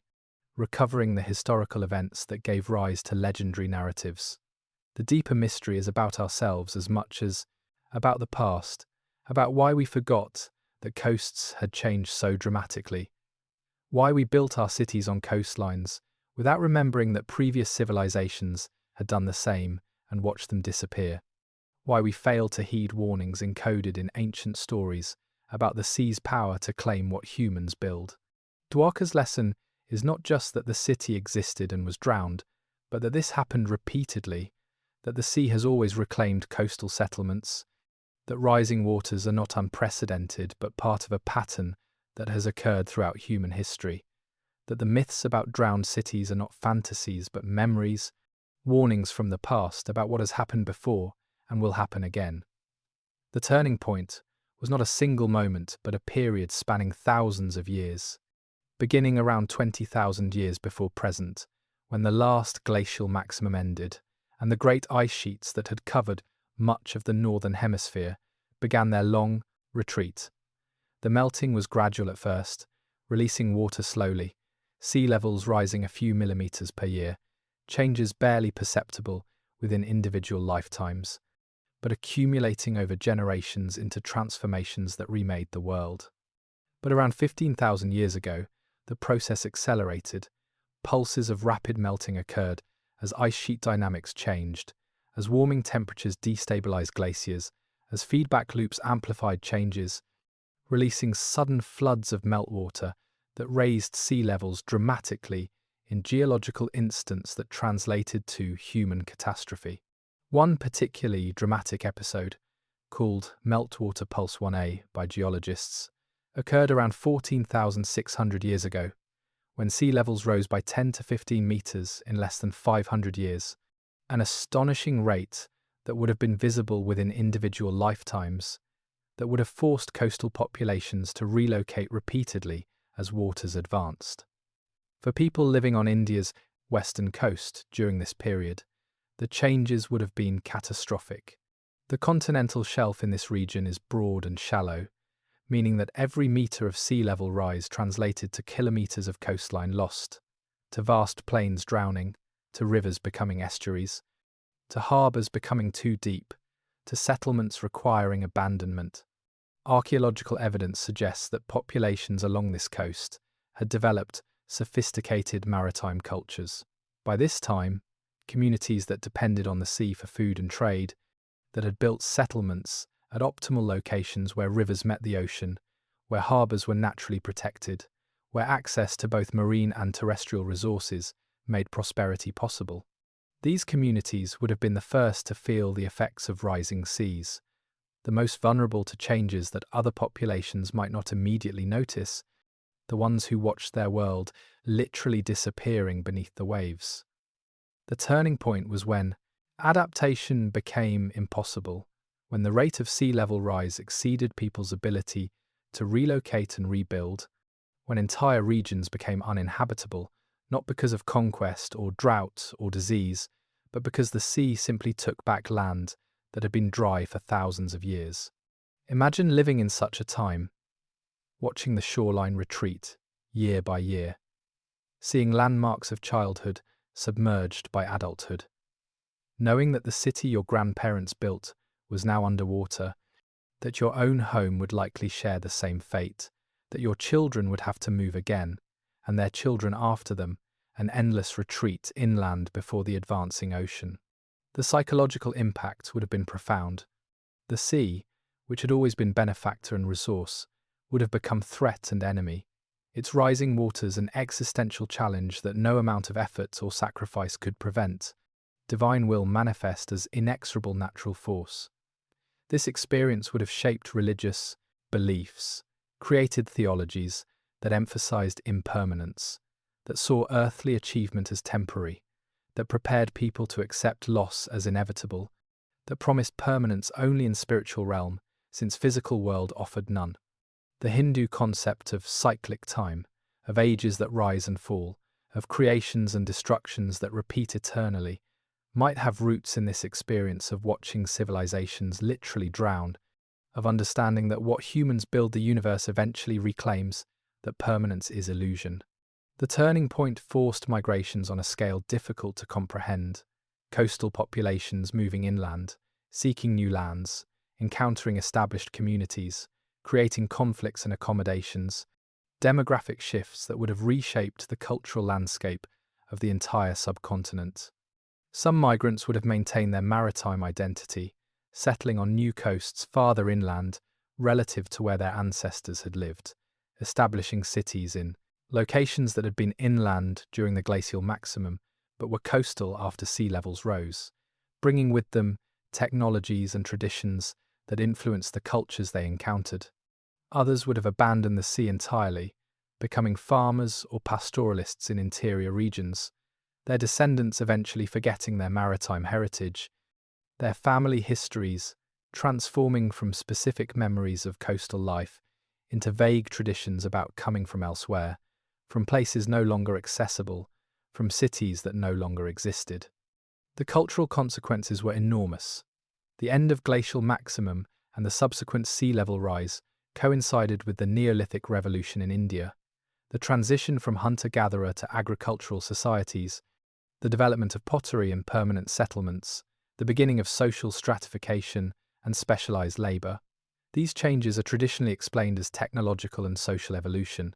but they might also reflect adaptation to environmental crisis, populations forced inland by rising seas, taking up agriculture because coastal resources were no longer adequate,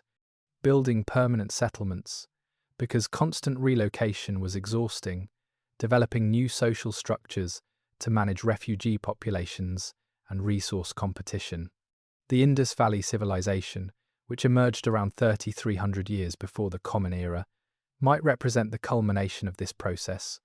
The descendants of coastal populations that had been forced inland now establishing new urban centres in river valleys, applying maritime organisational skills to agricultural contexts, creating planned cities that showed the same geometric precision as the drowned harbours their ancestors had built.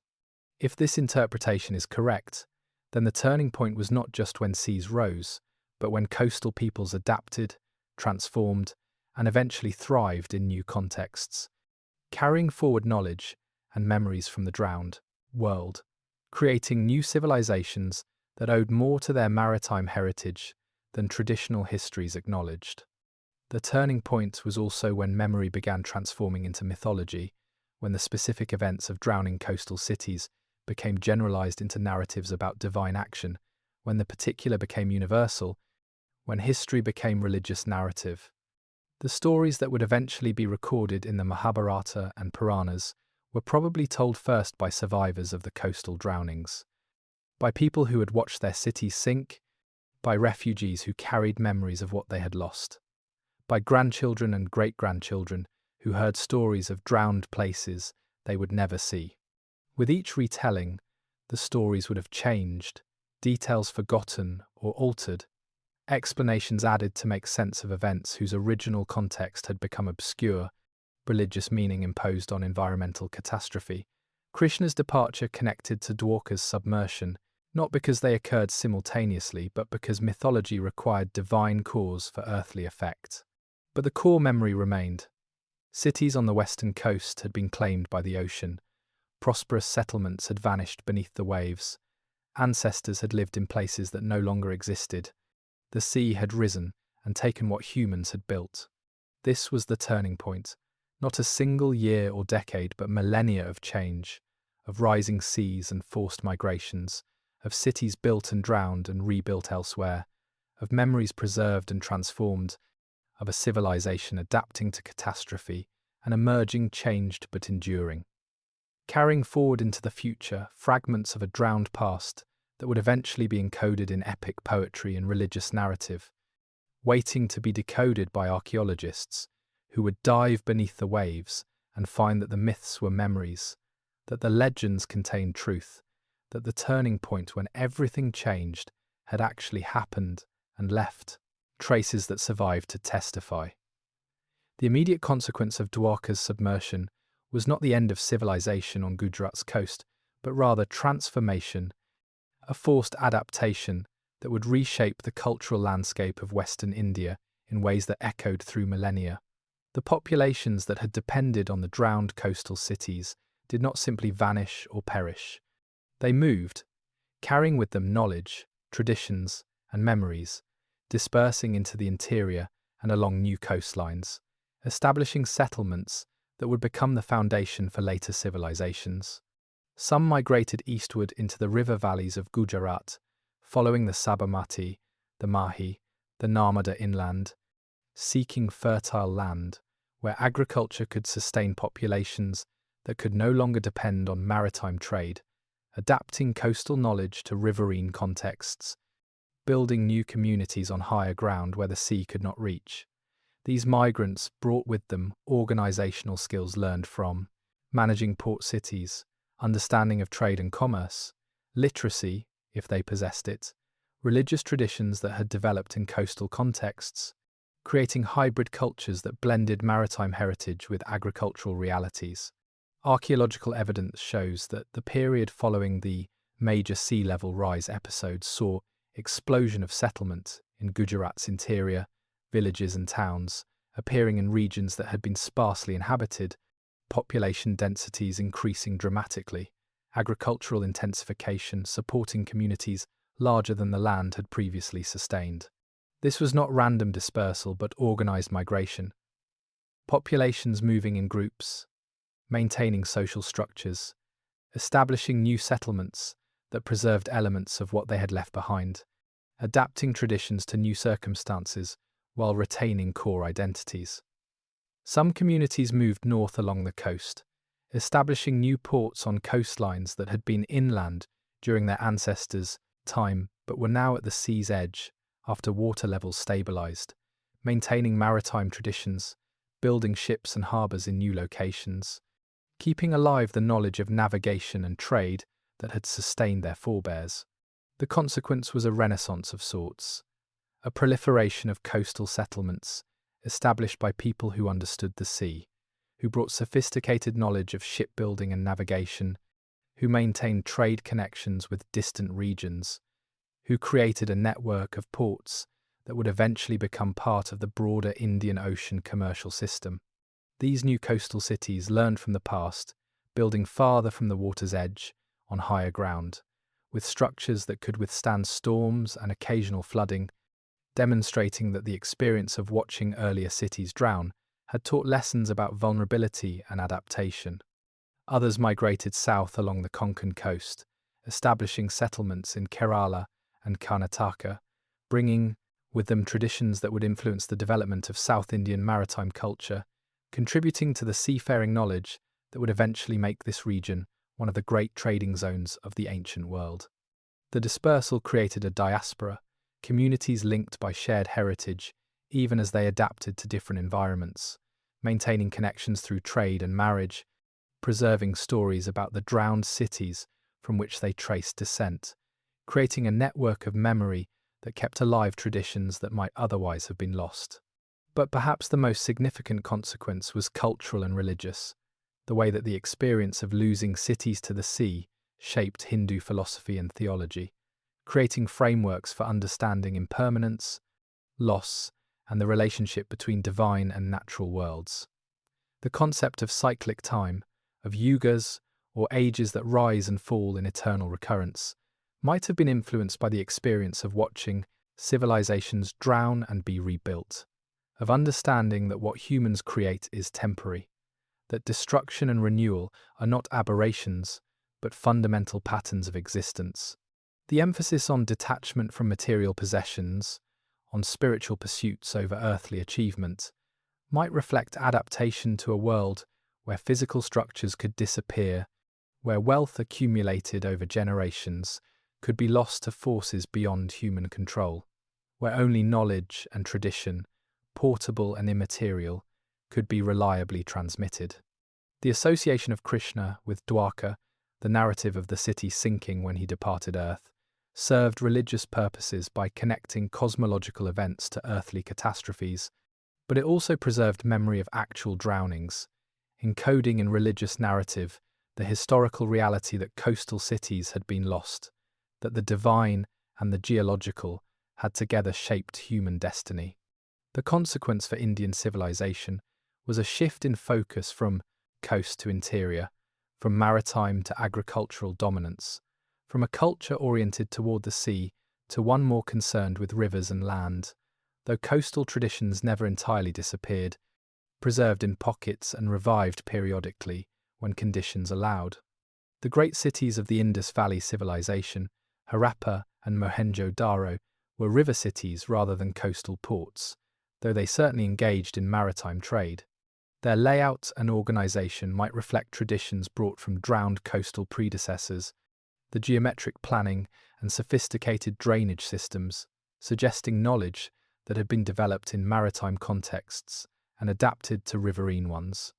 When the Indus civilization declined around 1900 years before the Common Era, for reasons that remain debated but likely included environmental changes and perhaps further coastal modifications, the consequences rippled through the subcontinent. Populations again forced to relocate, again establishing new settlements, again adapting to changing conditions. The pattern repeated, civilizations rising and adapting and sometimes failing, but knowledge and traditions surviving through populations that moved and rebuilt and preserved what they could, creating continuities that stretched across millennia, even as specific cities and cultures came and went. The consequence was resilience, a civilization that learned to adapt to environmental change, that developed philosophical frameworks for accepting impermanence, that maintained cultural continuity even through catastrophic disruptions,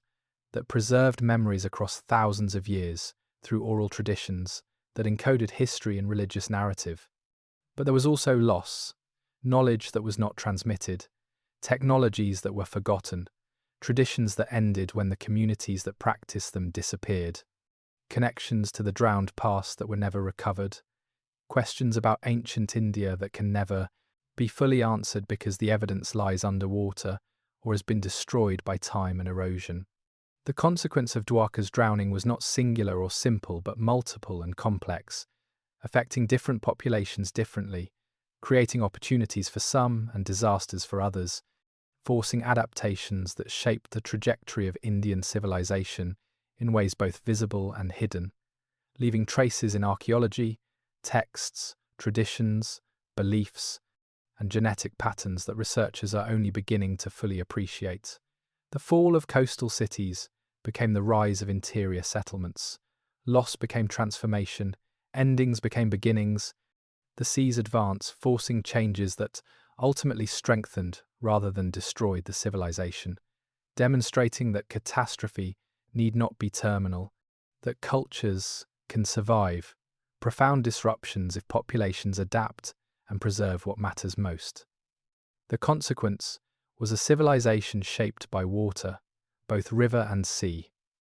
Understanding that geography could change, that permanence was impossible, that survival required flexibility, that memory and tradition mattered more than stone and gold, because they could survive the floods that swept away everything built by human hands. This understanding, forged in the experience of watching cities drown, became foundational to Indian thought, visible in religious texts, in philosophical traditions, in approaches to wealth and achievement that emphasized impermanence, in stories preserved across millennia about a golden city beneath the waves, waiting to remind each generation that what the sea takes, it sometimes returns, that memory survives catastrophe, that the drowned past remains accessible to those willing to dive deep enough to recover it. The impact of Dwarka's story, both the ancient reality and its preservation in mythology, extended far beyond the borders of Gujarat, shaping Indian civilization, influencing global understanding of coastal vulnerability, and challenging assumptions about the relationship between myth and history. The most immediate impact was on Hindu theology and philosophy, the way that narratives about Dwarka became woven into religious texts, creating frameworks for understanding the relationship between divine action and earthly events, between human achievement and cosmic cycles. The Mahabharata's account of Dwarka sinking when Krishna departed Earth became a powerful metaphor for impermanence, teaching that even the most glorious human accomplishments are temporary, that attachment to material possessions and earthly glory leads to suffering, that spiritual truth endures while physical structures decay and disappear. This teaching was not abstract philosophy but grounded in historical memory, in the actual experience of watching cities drown, of understanding that the ocean could reclaim what humans built, that the sea cared nothing for human ambition or achievement, that survival required acceptance of impermanence rather than futile struggle against inevitable loss. The concept of pralaya, cosmic dissolution, when the universe itself is destroyed before being recreated in endless cycles, might have been influenced by memories of drowned cities,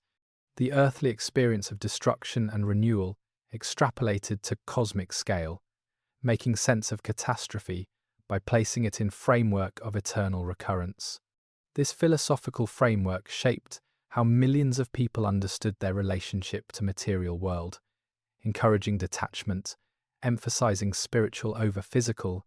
teaching that what truly mattered could not be drowned or destroyed because it existed in realm beyond material existence. The impact on Indian maritime traditions was profound but complex. The memory of drowned coastal cities created both wariness and determination, populations that returned to coasts despite knowing the risks, that rebuilt harbours understanding they might be destroyed again, that maintained seafaring traditions, even as philosophical traditions emphasized the impermanence of all earthly endeavours. Indian ocean trade flourished, despite, or perhaps because of this understanding. Merchants who ventured across dangerous waters understood risk in ways their inland contemporaries did not, accepted uncertainty as fundamental condition of maritime life, developed religious and philosophical frameworks that allowed them to embrace danger while remaining psychologically protected from its potential consequences. The impact on global understanding of sea level change and coastal vulnerability came much later, only when underwater archaeology revealed the physical reality underlying mythological narratives, when scientists recognized that post-glacial sea level rise had drowned settlements around the world, that Dwarka was not unique, but representative of global phenomenon. This recognition transformed how archaeologists approached coastal regions, leading to systematic surveys of submerged landscapes, searches for drowned settlements that might exist off every continent. understanding that significant portions of human prehistory lay underwater, that conventional archaeology, focused on land, had missed entire chapters of human story. The discovery of Dwarka and similar sites forced archaeologists to take oral traditions more seriously, to consider that mythologies about drowned cities might preserve genuine historical memories, that dismissing such narratives as pure fantasy meant losing access to knowledge that could guide archaeological investigation, that respect for indigenous knowledge and traditional narratives was not just politically correct but scientifically valuable. This represented a significant shift in archaeological methodology, moving away from purely positivist approaches that privileged physical evidence above all other sources, toward more inclusive frameworks that recognized multiple ways of knowing about the past, that saw oral traditions and mythology as potential historical sources, deserving serious investigation rather than automatic dismissal.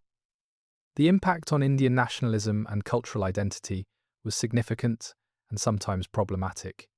The discovery of underwater Dwarka became symbol of India's ancient glory, evidence that Indian civilization was older and more sophisticated than colonial scholarship had acknowledged, proof that indigenous traditions contained truth that foreign experts had denied. This was empowering for populations whose heritage had been systematically devalued, whose texts had been dismissed as mythology, whose achievements had been attributed to outside influence rather than indigenous innovation. The validation of ancient texts through archaeological discovery felt like vindication, restoration of dignity, and pride that colonialism had attempted to destroy. But this emotional investment also created risks, the danger that archaeological interpretation would be driven by nationalist agenda rather than evidence, that desire to prove antiquity and glory would lead to acceptance of insufficient or ambiguous evidence, that Dwarka would become political symbol rather than archaeological site, claimed by ideologies that cared more about cultural victory than historical truth. The impact on understanding of climate change and coastal vulnerability acquired new urgency in the 21st century, as modern sea levels began rising again, as coastal cities faced threats similar to those that had destroyed ancient Dwarka, as the past became prologue warning about the future. The drowned cities of India's coast demonstrated that sea level rise was not abstract scientific prediction, but historical reality,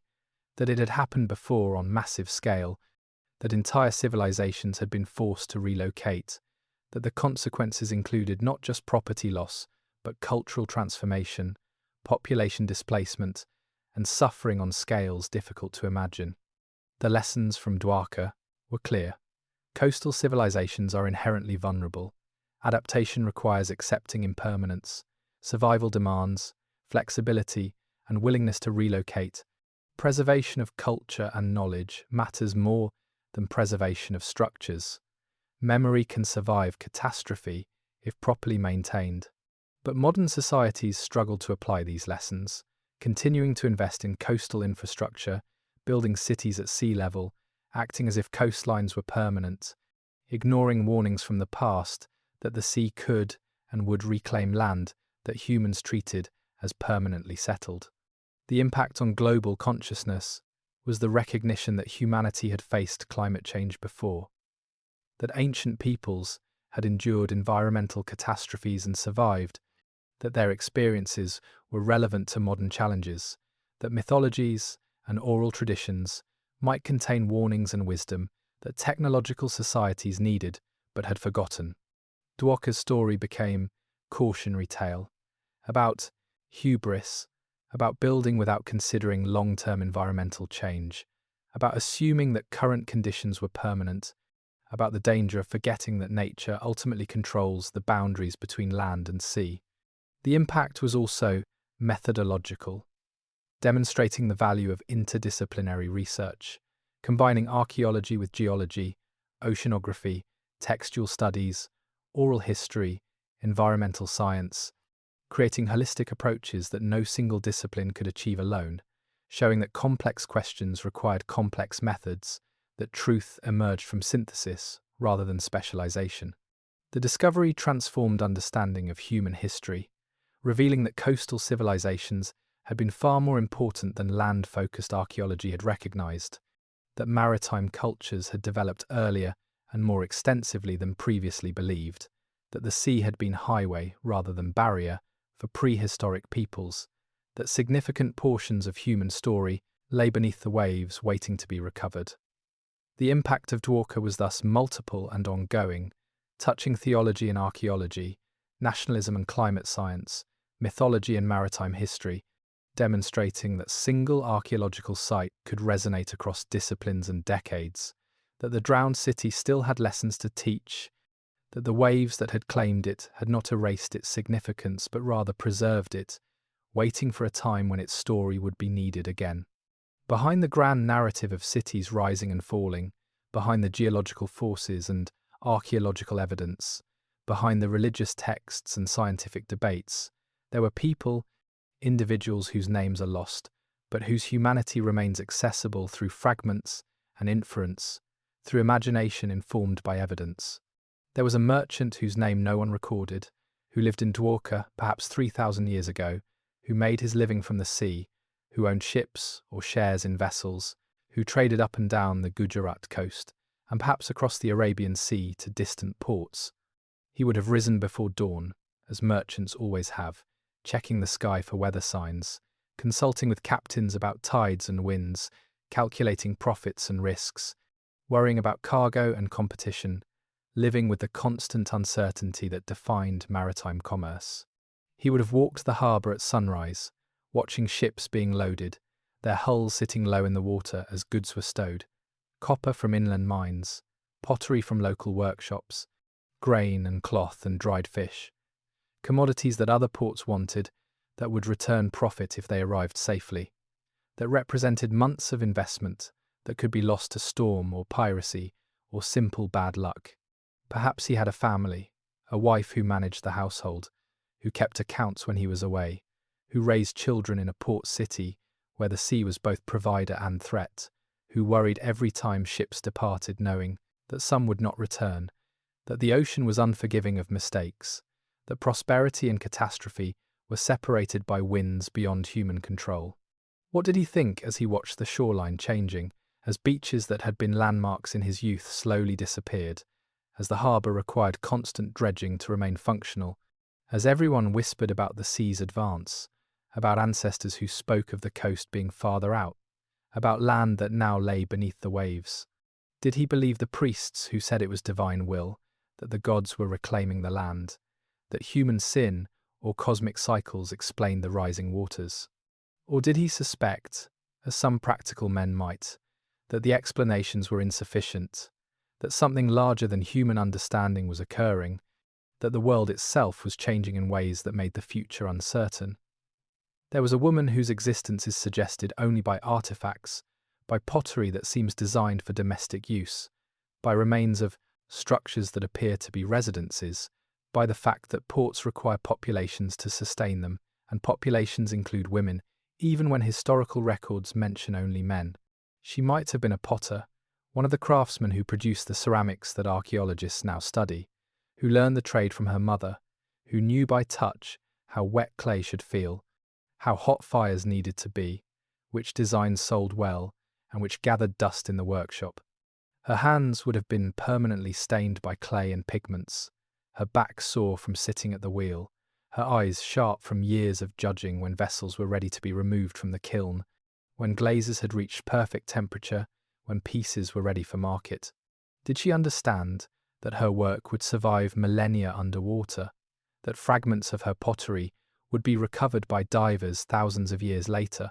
that her artistry would become evidence in archaeological debates? Of course not.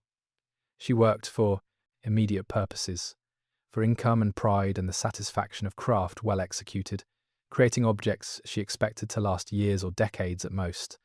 unaware that the sea would preserve what she made long after everything else she knew had disappeared. There was a priest, or perhaps a priestess, for ancient Indian religions recognized female religious authority, someone who maintained temples and conducted rituals, who mediated between divine and human worlds, who offered explanations when people asked why the sea was rising, why the gods seemed angry or indifferent, why prosperity seemed threatened by forces beyond human control. The priest would have studied sacred texts, memorized hymns and prayers, learned ritual procedures passed down through generations, mastered the theological frameworks that made sense of human experience, that explained suffering and success, that provided comfort and meaning in uncertain times. What answers did the priest offer when asked why the sea was claiming the city? When people wanted religious explanations for geological processes, when faith and fear demanded interpretation of natural phenomena,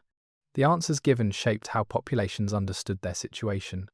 whether they stayed and built defences or fled inland,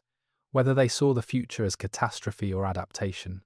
The priest's words did not survive in any direct form, but their echoes appear in religious texts composed later, in narratives about Dwarka sinking when Krishna departed, in theological frameworks that explained material loss as spiritual lesson, in traditions that transformed historical catastrophe into religious mythology. There was a child who played on beaches that no longer exist, who collected shells that now lie crushed under sediment, who watched ships come and go, who listened to sailors' stories about distant lands, who learned to swim in waters that were already beginning to claim the city. The child grew up understanding that the world could change, that the geography of childhood might not be the geography of adulthood, that permanence was illusion, that survival required adaptability, lessons that would be useful when the city finally required abandonment, when the rising seas could no longer be ignored, when the population had to relocate and rebuild elsewhere. What became of that child? Did they live to see the city finally drowned, to tell their own children and grandchildren about the place they had left, to become the first link in a chain of oral tradition that would preserve memory across millennia? Or did they die young, as so many did in ancient times, their potential stories never told, their experiences lost except as statistical probability in archaeological reconstruction? There were sailors, men who knew the sea intimately, who navigated by stars and currents, who understood winds and tides, who possessed knowledge that meant survival or death, who passed their expertise through apprenticeship and experience rather than through books or formal education. One of these sailors might have been the last person to see Dwarka's highest structures before they disappeared completely beneath the waves, the final human to witness the city whole before ocean claimed it entirely, to carry that image in memory, knowing that future generations would never see what he had seen, that something irreplaceable had been lost. Did he tell anyone? Did he try to describe it, knowing that words were inadequate, that those who had not witnessed the drowning could not truly understand, that his testimony would be dismissed as exaggeration or transformed into legend by those who retold it? These were the forgotten voices, the people without names, without monuments, without written records that preserved their individual existences, whose humanity survives only in aggregate, as archaeological patterns, as population estimates, as inferences from material culture, as possibilities suggested by evidence. But they were real as anyone alive today, with hopes and fears, with families and friendships, with daily routines and occasional adventures, with beliefs about the world and their place in it, with experiences of joy and suffering, success and failure, love and loss. They built the city that became Dwarka, that became legend, that became archaeology. They lived the history that became mythology.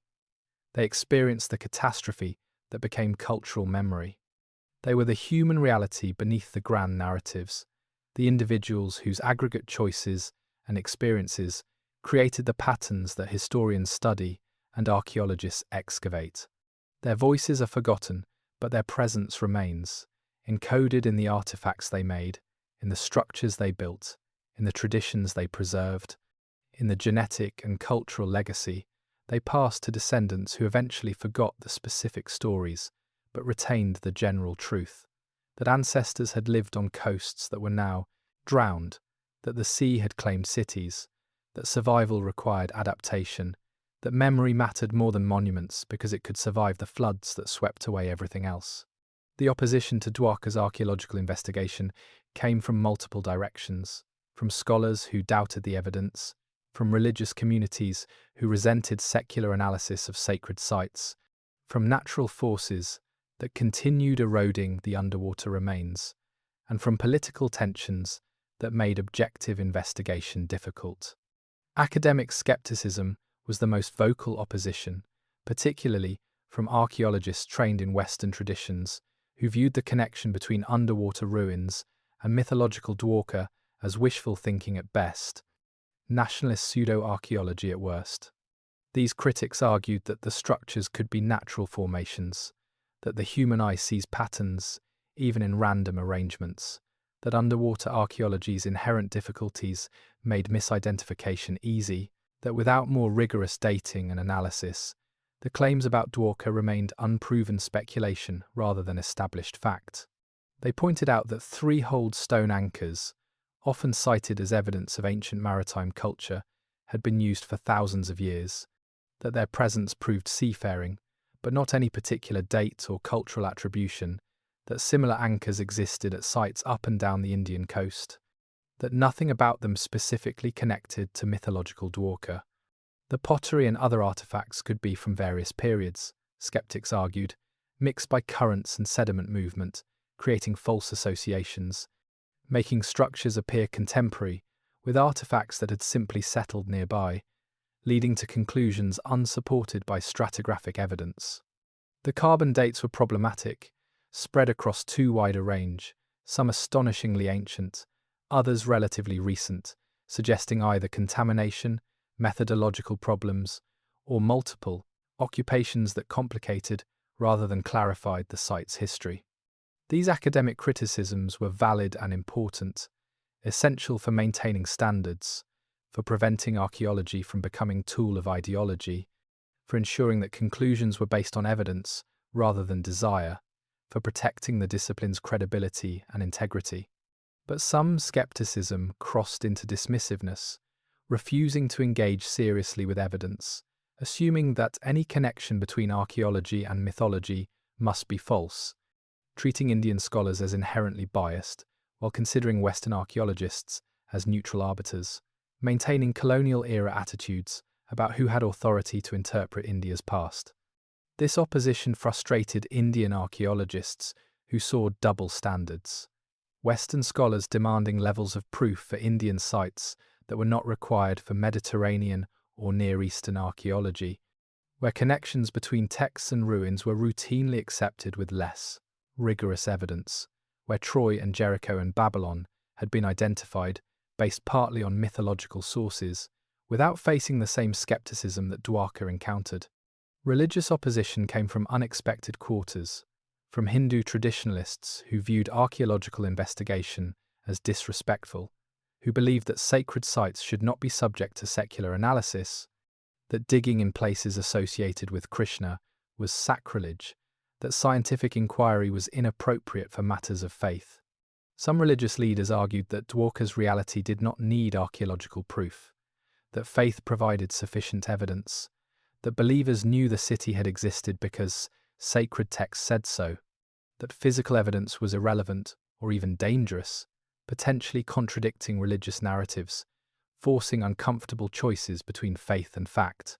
This opposition manifested as resistance to excavation permits, protests against archaeological surveys, demands that sites be protected as religious heritage rather than open to scientific investigation.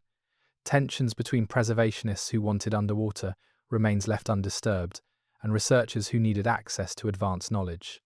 The conflicts revealed deeper tensions about who owned the past, whether ancient sites belonged to religious communities who considered them sacred or to all humanity as shared heritage,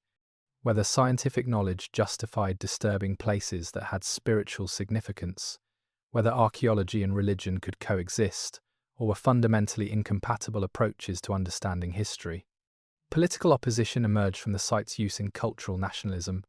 Hindu right-wing organizations claiming Dwarka as proof of ancient Indian glory, using archaeological findings to support political narratives about civilizational superiority, turning scholarly debates into weapons in contemporary ideological battles. This politicization made objective investigation difficult. researchers feeling pressure to produce findings that supported nationalist narratives, critics dismissed as anti-Hindu or anti-Indian if they questioned evidence, archaeology becoming contested terrain where science and ideology were impossible to separate. The politicization also damaged the site's credibility internationally, mainstream archaeology dismissing Dwarka as nationalist project rather than legitimate research, guilt by association making serious scholars reluctant to engage with evidence, political context, overwhelming scientific content. Natural opposition came from the ocean itself, from currents and storms that continued eroding underwater structures, from marine organisms that encrusted and obscured features, from sediments that buried remains even as water motion sometimes exposed them, from the dynamic environment that made preservation difficult and excavation challenging. Every year brought deterioration, blocks shifting position, walls collapsing, artifacts dispersing, the site slowly being destroyed by the same forces that had preserved it, time running out for archaeology to document what remained before it disappeared entirely. Funding opposition came from competing priorities: limited resources for archaeology in developing nations, underwater research being expensive, requiring specialized equipment and training, demanding ongoing investment, that other needs seemed more urgent, making sustained investigation difficult, creating gaps in research that allowed momentum to dissipate and questions to remain unanswered. Bureaucratic opposition created frustrations, permits difficult to obtain, approvals requiring navigation of complex regulations, different agencies with overlapping jurisdiction, religious authorities and archaeological departments and coastal zone management, all having say in whether research could proceed, delays that consumed years and tested researchers' patience. Legal opposition emerged from debates about artifact ownership, whether objects recovered from underwater sites belonged to government or to researchers or to religious institutions, whether they should remain in India or could be studied abroad, whether publication of findings required approval from authorities who might have political or religious reasons for restricting information. The opposition, in all its forms, slowed investigation, complicated interpretation, prevented some questions from being answered, created frustrations for researchers who believed they were pursuing truth but faced obstacles from multiple directions, who navigated between scientific standards and political pressures, between religious sensitivities and academic freedom, between preservation and progress. But opposition also served purposes: maintaining standards, preventing premature conclusions, ensuring that claims about Dwarka were scrutinized carefully, protecting against the danger that desire to validate ancient texts would lead to acceptance of insufficient evidence, that nationalism would overwhelm science, that archaeology would become propaganda. The challenge was finding balance, accepting legitimate criticism while resisting dismissiveness, maintaining rigor while remaining open to possibilities, respecting religious significance while insisting on scholarly access, navigating between credulity and skepticism, between acceptance and rejection, finding truth in the contested space where multiple forces and interests collided. The opposition to Dwarka investigation was thus both obstacle and safeguard, both problem and protection, creating difficulties but also ensuring that whatever conclusions eventually gained acceptance would be more robust for having survived scrutiny, that the drowned city's story, when finally told with confidence, would rest on foundations strong enough to withstand the currents that had destroyed the city itself. The rediscovery of underwater Dwarka sparked something unexpected in modern India, not just archaeological interest but a broader cultural awakening, a reassessment of the relationship between myth and history, between ancient texts and modern science, between religious tradition and secular scholarship. For generations, educated Indians had been taught to view the Mahabharata and Puranas as mythology, beautiful literature but not history, stories that conveyed spiritual truths but recorded no actual events, that the proper stance toward ancient texts was appreciation of their poetry combined with skepticism about their factual content. This approach had been encouraged by colonial education systems that privileged Western historical methods, that dismissed non-Western sources as unreliable, that treated Indian civilization as beginning with Harappan cities around 2500 BCE, and treating earlier periods as prehistoric, pre-civilizational, not worthy of serious historical consideration. The underwater discoveries challenged these frameworks, suggesting that ancient texts might preserve genuine memories, that dismissing them as pure fantasy meant losing access to historical knowledge, that oral traditions could maintain accuracy across millennia, that perhaps ancestors had known more than modern skeptics credited. This realization sparked a renaissance of interest in ancient Indian maritime history, recognition that coastal peoples had been sophisticated seafarers, that maritime trade had connected India to broader Indian Ocean networks for thousands of years, that the civilization had not been landlocked or isolated, but cosmopolitan and outward-looking. Universities developed programs in underwater archaeology, training new generations of researchers in specialized techniques required for marine excavation, building expertise that had been lacking, creating institutional foundations for sustained investigation of submerged sites.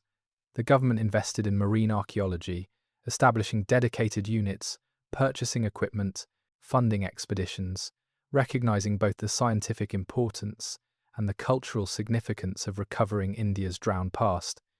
understanding that what lay beneath the waves was part of national heritage, deserving protection and study. Museums created exhibits about underwater archaeology, displaying artifacts recovered from Dwarka and other submerged sites, presenting the evidence visually, allowing public engagement with the discoveries, democratizing knowledge that had been confined to specialist publications. The exhibits carefully navigated tensions between religious and scientific narratives, acknowledging sacred significance while emphasizing archaeological methodology, presenting multiple interpretations, allowing visitors to draw own conclusions about whether underwater ruins were Krishna's capital or simply ancient port cities, whether connection to mythology was historical fact or later attribution. The awakening extended beyond archaeology to literature and arts, contemporary writers drawing inspiration from Dwarka's story, creating novels and poems about the drowned city, imagining lives of people who had watched their world disappear beneath the waves, exploring themes of loss and memory, permanence and impermanence. Filmmakers produced documentaries about underwater archaeology, bringing the discoveries to mass audiences, showing divers exploring submerged structures, interviewing archaeologists and religious scholars, presenting the debates and evidence in accessible formats, creating public awareness that transformed Dwarka from specialists' concern to cultural phenomenon. Artists created works inspired by the drowned city, paintings and sculptures exploring the boundary between water and land, between myth and history. Visual representations of cities beneath the waves imagined reconstructions of how Dwarka might have appeared before submersion, creative interpretations that complemented scientific investigation. The awakening included reconsideration of other mythological sites. If Dwarka could be real, what about other places described in ancient texts? Were they also awaiting discovery? Should Rama's bridge to Lanka be investigated? What about other coastal locations mentioned in Puranas that might now lie underwater? This sparked broader discussion about how to approach mythology, whether all narratives deserved archaeological investigation or whether some were clearly allegorical, how to distinguish between texts that might contain historical kernels and those that were purely spiritual or philosophical, what methodology should guide the search for historical reality within mythological narrative. Some scholars argued for systematic surveys of coastal regions, using sonar to map submerged landscapes, looking for anomalies that might indicate human construction, treating entire coastlines as potential archaeological resources rather than focusing only on sites with mythological associations. Others cautioned against letting mythology drive archaeological agenda, arguing that resources should be allocated based on archaeological rather than religious criteria, that systematic research should proceed independently of textual traditions, That coincidence of archaeological sites with mythological locations should be noted but not assumed. The awakening also prompted reflection on what had been lost, recognition that colonial scholarship had systematically devalued Indian traditions, that generations of students had been taught to view their own cultural heritage as inferior to Western civilization, that reclaiming the past required not just archaeological discovery, but also psychological decolonization, recovery of confidence in indigenous knowledge systems. This reflection was empowering but also dangerous, risking overcorrection, temptation to accept every mythological claim as historical fact, to build nationalist narratives on insufficient evidence, to use archaeology as weapon in contemporary political battles rather than as method for understanding the past. The challenge was finding balance, reclaiming heritage without romanticizing it, taking ancient texts seriously without accepting them uncritically, building on discoveries without over-interpreting ambiguous evidence, celebrating indigenous knowledge while maintaining scientific rigor. The awakening extended to diaspora communities, Indians living abroad who saw in Dwarka validation of cultural pride, who shared news of discoveries on social media, who contributed to funding archaeological research, who visited Gujarat as pilgrims and tourists, who wanted to connect with heritage that colonialism had taught them to devalue. For young people particularly, the rediscovery of Dwarka offered alternative to narratives that portrayed India as perpetually backward, a civilization that had contributed little to human advancement, as culture whose achievements were recent and derivative, rather than ancient and original. The evidence that Indian mariners had been building cities and navigating oceans thousands of years ago, that their traditions had preserved accurate memories across millennia, that their civilization was older and more sophisticated than textbooks had suggested, provided foundation for pride that did not depend on denigrating others, that was based on actual achievements rather than invented glories. The awakening was thus multiple and ongoing, archaeological and cultural, scientific and spiritual, individual and collective, transforming how Indians understood their past, how they approached their texts, how they saw themselves in relation to broader human history.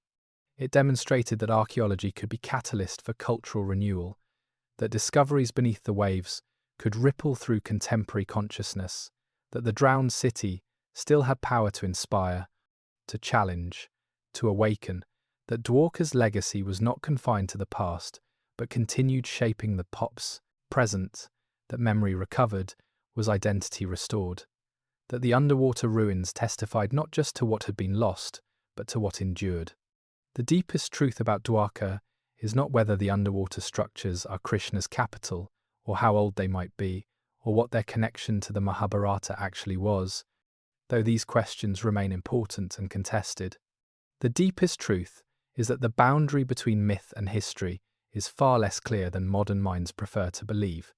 that oral traditions can preserve accurate information across thousands of years,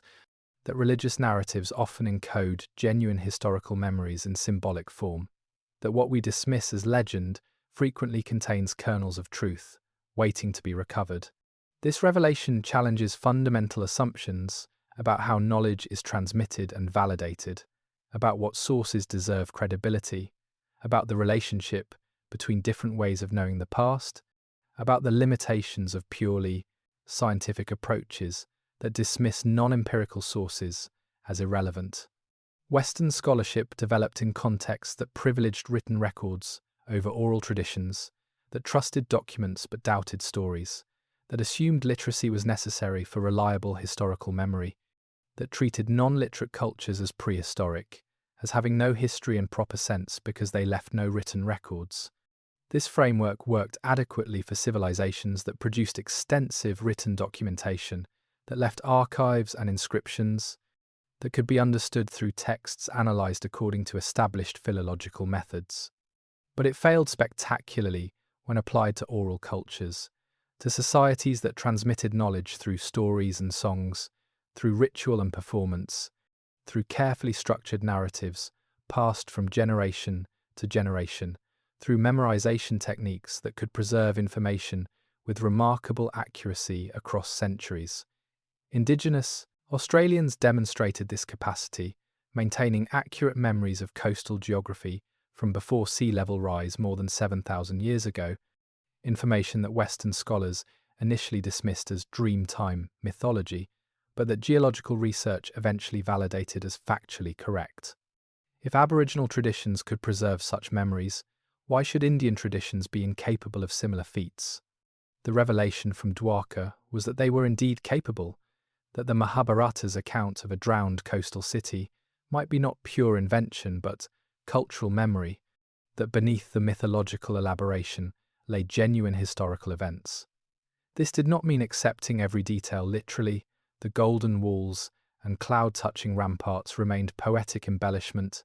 Krishna's divine nature remained theological interpretation rather than historical fact. The specific dates and chronologies remained uncertain and contested. But the core memory that cities on the western coast had been claimed by the ocean, that prosperous settlements had vanished beneath the waves, that ancestors had lived in places that no longer existed, this appeared to be accurate, preserved across millennia through oral tradition that encoded history and religious narrative. The revelation forced reconsideration of other mythological accounts, other stories about drowned cities, about floods and migrations, about catastrophes that transformed landscapes, about the relationship between divine action and natural forces. Perhaps many mythologies preserved similar memories, environmental catastrophes remembered through theological frameworks, geological events interpreted as divine judgment, human experiences of climate change encoded in narratives about gods and cosmic cycles. The flood myths found in cultures around the world might not be borrowings from a single source or independent inventions of similar archetypes, but rather independent memories of actual flooding events, local catastrophes remembered locally, sea level rises that affected different coasts at different times, but that produced similar narratives because they reflected similar experiences. The revelation extended to understanding how cultures preserve and transmit knowledge, recognition that literacy was not the only or even necessarily the best method for maintaining historical memory, that oral traditions had strengths that written records lacked. Written texts could be destroyed, libraries burned, inscriptions eroded, documents lost, leaving gaps in knowledge that could never be recovered. But oral traditions were distributed across entire populations, redundantly stored in multiple memories, remarkably resilient against loss because they lived in people rather than in fragile physical media. The techniques used to maintain accuracy in oral transmission were sophisticated: mnemonic devices, rhythmic structures, narrative patterns that made memorization easier, social pressures that rewarded accuracy and punished innovation, specialized roles for bards and priests responsible for preserving traditions, systems that in some cases matched or exceeded the reliability of early written records. The revelation was that we need to expand what counts as evidence to include oral traditions and mythologies alongside archaeological and textual sources, to develop methodologies for extracting historical information from narrative sources that were never intended as factual accounts, to recognize that truth can be transmitted in multiple forms. This did not mean credulously accepting every myth as history. It meant careful analysis, comparing narratives with physical evidence, looking for consistencies, identifying what could be verified and what remained speculation, maintaining critical standards while opening to possibilities previously dismissed. The deepest revelation was about the relationship between past and present, about how catastrophes shape cultures, about why some societies remember what others forget, about the importance of maintaining connections to history, even when that history is painful or challenging. Indian civilization preserved memories of drowned cities because those events had been traumatic enough to embed themselves in cultural consciousness, because populations that experienced such catastrophes needed explanations that made sense within their worldviews, because the stories served ongoing functions in teaching about impermanence, in maintaining maritime knowledge, in connecting present communities to ancestral experiences. The memories were preserved, not despite being encoded in mythology, but because they were encoded in mythology, the religious framework providing structure and meaning that made narratives worth transmitting, that ensured they would be repeated generation after generation, that protected them from the erosion that claimed more mundane historical information. The revelation from Dwarka was thus not just about one city, but about all of human history, about how much we have forgotten, about how much knowledge was lost when we stopped trusting oral traditions, about how much remains to be recovered if we learn to read myths as potential history, to see legends as possible memories, to approach religious narratives as sources that might contain truth alongside their spiritual teachings. The deepest historical truth is that we are heirs to far more knowledge than we realize, that our ancestors preserved information in forms we have not learned to fully appreciate, that mythology is not the opposite of history, but one of history's modes, that the drowned city beneath the waves is both real and symbolic, both fact and metaphor, both archaeological site and cultural memory, both past reality and present lesson about impermanence, vulnerability, and the enduring human need to remember even what has been lost. The story of Dwarka, recovered from beneath the waves, holds up a mirror to our own time, reflecting questions about climate change, coastal vulnerability, and the preservation of memory that feel urgently contemporary despite originating in events thousands of years old. We live in an age of rising seas, when glaciers melt and ice sheets collapse, when coastal cities face threats similar to those that destroyed ancient Dwarka, when the patterns of the past are repeating with accelerating urgency, when what happened to our ancestors is beginning to happen to us. The reflection asks uncomfortable questions about whether we are better prepared than they were, whether our technology and wealth can protect us from forces that overwhelmed ancient civilizations, whether we will adapt more successfully or simply build monuments to hubris that will themselves be drowned, becoming future archaeology, future legends about golden cities that vanished beneath the waves. Modern Mumbai sits at sea level, 17 million people living on land that geological surveys suggest will be partially submerged by end of century if current warming continues, if polar ice melts as projections indicate, if we fail to reduce emissions and limit temperature increase. Chennai, Kolkata, Dhaka, countless coastal cities across South Asia face similar threats. Populations in the hundreds of millions living in areas that may become uninhabitable, creating refugee crises that will make historical migrations seem small, forcing adaptations that will reshape the subcontinent as profoundly as the post-glacial sea level rise reshaped it millennia ago. The reflection from Dwarka is that this has happened before, that coastal civilizations are inherently temporary, that the sea always eventually reclaims what humans build at its edge, that the question is not whether, but when, not if, but how we respond. Ancient Dwarka's people adapted by moving inland, by establishing new settlements, by accepting loss and rebuilding elsewhere, by encoding their experience in narratives that taught future generations about impermanence and resilience. Can modern societies make similar adaptations? The technical challenges are manageable. We know how to relocate populations, how to build in safer locations, how to preserve what matters while abandoning what cannot be saved. But the psychological and political challenges seem overwhelming. Populations that refuse to believe their cities are truly threatened, governments that prioritize short-term economic concerns over long-term survival, individuals who cannot imagine abandoning homes and communities, even when science clearly indicates necessity. The reflection shows that we lack the philosophical frameworks that helped ancient peoples cope with such catastrophes,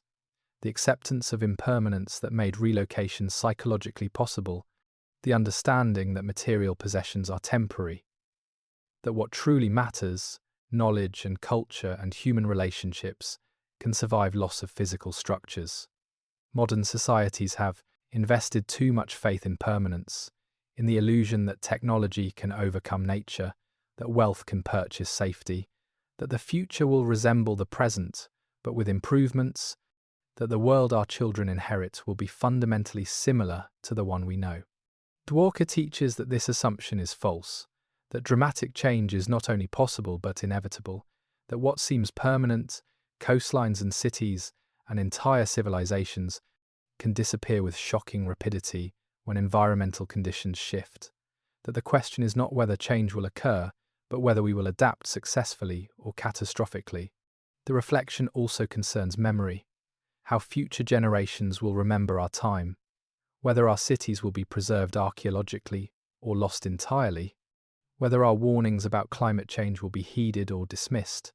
whether we will be ancestors who successfully navigated environmental crisis or cautionary examples of civilization that ignored warnings until too late. What stories will be told about us in 3,000 years? Will archaeologists dive beneath the waves to explore drowned Mumbai, recovering artifacts, deciphering inscriptions, debating whether the structures match descriptions in early 21st century texts? Will our descendants preserve memories of the Great Drowning, of cities lost to rising seas, of populations forced to migrate, of catastrophes that transformed the world? Or will we act? Will we adapt? Will we make choices that preserve rather than destroy, that minimize damage rather than maximizing profit, that prioritize long-term survival over short-term convenience? The reflection from Dwarka suggests that we have agency, that ancient peoples made choices that affected outcomes, that migration and adaptation were not inevitable responses, but decisions made by individuals and communities, that how we respond to climate change will shape whether we are remembered as victims or survivors, as people who learned from the past or repeated its mistakes. But the reflection also reveals limits to agency, that some changes cannot be prevented, only adapted to, that the sea level rise already locked into the system by past emissions will occur regardless of what we do now, that even with dramatic action we will lose coastal land, that some cities will have to be abandoned, that the question is whether we manage retreat deliberately or experience it chaotically. Dwarka's lesson is that managed retreat is possible, that populations can relocate successfully if they plan ahead, if they maintain social cohesion, if they preserve what matters while accepting loss of what cannot be saved, but that it requires cultural frameworks we currently lack, willingness to accept impermanence,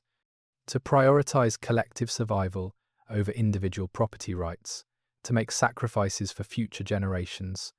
The reflection extends to questions about cultural identity, about what defines a civilization, whether it is the physical structures or the knowledge and traditions, whether Mumbai ceases to be Mumbai if relocated inland, or whether the essence of the city can survive geographical transformation, whether what matters is the place or the people and their culture. Ancient Dwarka's identity survived its drowning, preserved in stories, passed to successor communities, remaining part of Indian heritage, even when the physical city lay underwater for millennia,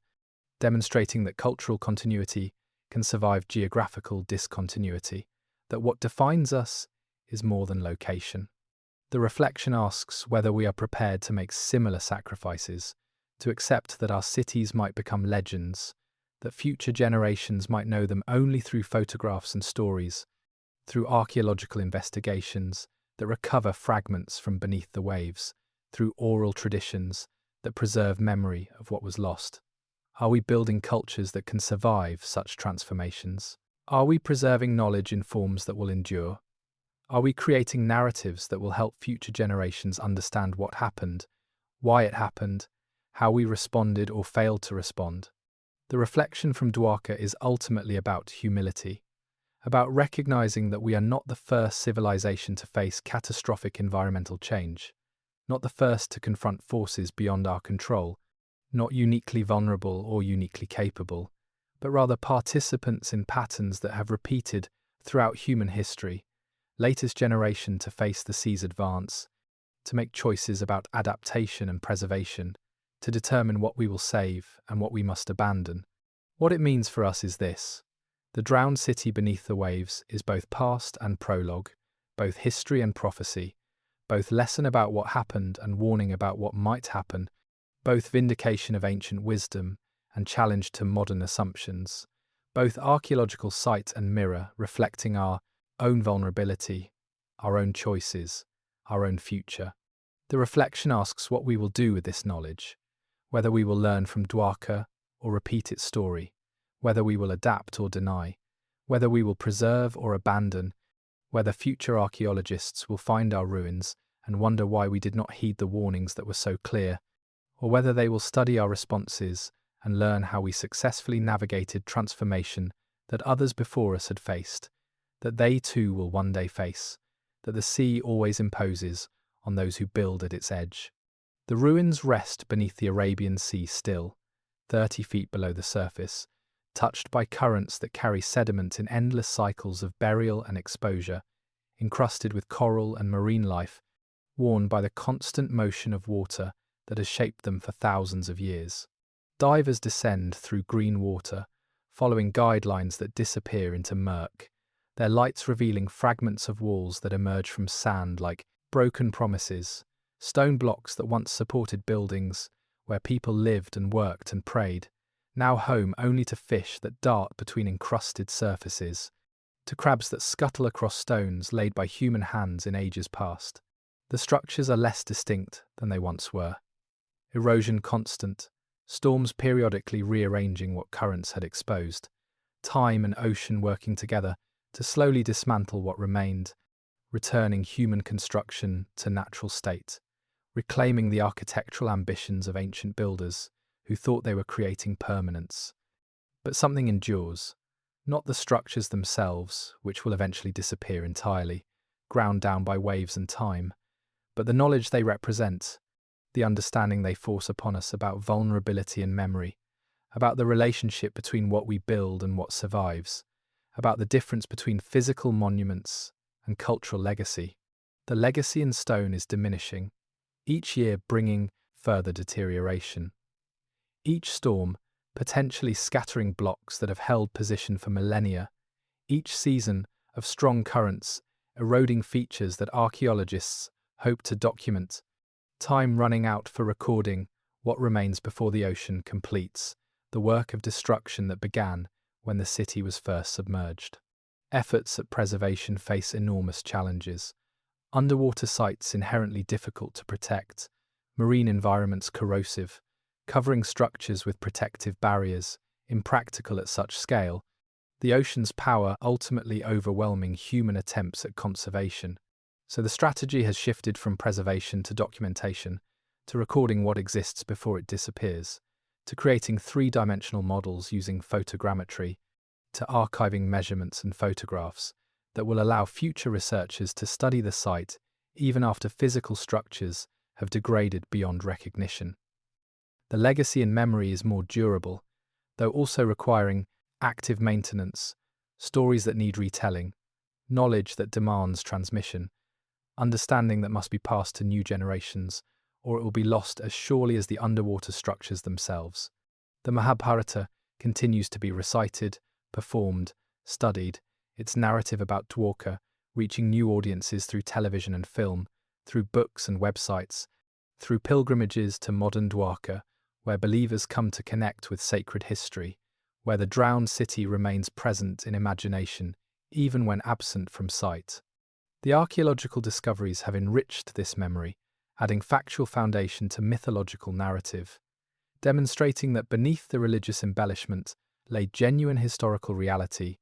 that the stories preserved across millennia contained truth, that faith and fact were not opposites but different aspects of single complex past. For pilgrims who visit modern Dwarka, the underwater ruins add dimension to their devotion, physical evidence that makes spiritual beliefs tangible, connection to history that deepens religious experience, understanding that their ancestors' stories were true in ways that matter, even if details remain contested. For school children studying Indian history, Dwarka represents intersection of archaeology and mythology. Case study in how oral traditions preserve knowledge, example of how coastal populations adapted to environmental change, lesson about impermanence and resilience that resonates with contemporary concerns about climate change. For archaeologists around the world, Dwarka demonstrates importance of underwater archaeology, potential for discovering lost civilizations on now submerged coastlines, necessity of taking oral traditions seriously as potential historical sources, value of interdisciplinary approaches that combine textual analysis with physical excavation. The legacy extends to methodology, to how we study the past, to what sources we trust, to how we interpret evidence, to the frameworks we use for understanding relationships between myth and history, between religious narrative and archaeological fact. Dwarka has become test case, examples cited in debates about other legendary sites, precedent for taking mythology seriously while maintaining scientific rigor, demonstration that truth lies neither in credulous acceptance nor dismissive skepticism, but in careful investigation, guided by both evidence and openness to possibilities. The legacy is also cautionary, warning about hubris, about assuming that what we build will endure, that our cities are permanent, that our civilization is immune to forces that have destroyed others, that we are different from, or superior to, ancestors whose achievements we admire while forgetting their vulnerabilities. The drowned city reminds us that coastlines change, that sea levels rise, that what seems stable is temporary, that the ocean cares nothing for human ambition or investment, that the buildings we construct at water's edge are hostages to geological forces, operating on timescales that make human lifespans seem insignificant. But the legacy is also hopeful, demonstrating that cultures can survive catastrophic environmental change, that populations forced to relocate can maintain identity, that knowledge and tradition can endure even when physical structures disappear, that memory properly preserved can outlast stone. The people of ancient Dwarka lost their city but not themselves. They adapted, moved, rebuilt elsewhere, maintained traditions, preserved stories, ensured that their descendants would remember, that the drowned city would not be truly lost, because it would live in narrative, would survive in cultural consciousness, would remain part of identity, even when absent from landscape. This is the deepest legacy, the understanding that what matters most is not what we build but what we remember, not the monuments we erect, but the knowledge we preserve, not the cities we inhabit but the cultures we create, not the physical structures, but the human connections and shared stories that give meaning to existence. The sun sets over the Arabian Sea, light glancing off waves that hide what lies beneath. Tourists and pilgrims gathering on the shore, looking westward toward the horizon, toward the unseen ruins, toward the drowned city that has become symbol of impermanence and endurance, of loss and memory, of the eternal dance between human ambition and natural forces. The stones beneath the waves have stories still to tell, knowledge still to yield, lessons still to teach to those willing to listen, to dive deep enough, to look carefully enough, to suspend certainty long enough to consider that what was dismissed as myth might be memory, that what was forgotten might be recovered, that what was drowned might yet speak. The legacy endures, not in stone alone but in memory and meaning, in the conversations that continue about how to interpret evidence, in the debates that persist about the relationship between archaeology and mythology, in the warnings that resonate about climate and coasts, in the hope that understanding the past might help us navigate the future. Dwarka is gone but not forgotten, ended but not erased, drowned but not dead, waiting beneath the waves for each new generation to rediscover it, to interpret it, to learn from it, to carry forward the memory of the golden city that vanished beneath the sea, but survived in stories that became legend, and then history again, that teaches still about what endures and what is lost, about building and drowning, about stone and memory, about the legacy that outlasts monuments, the truth that survives catastrophe, the story that continues beyond endings,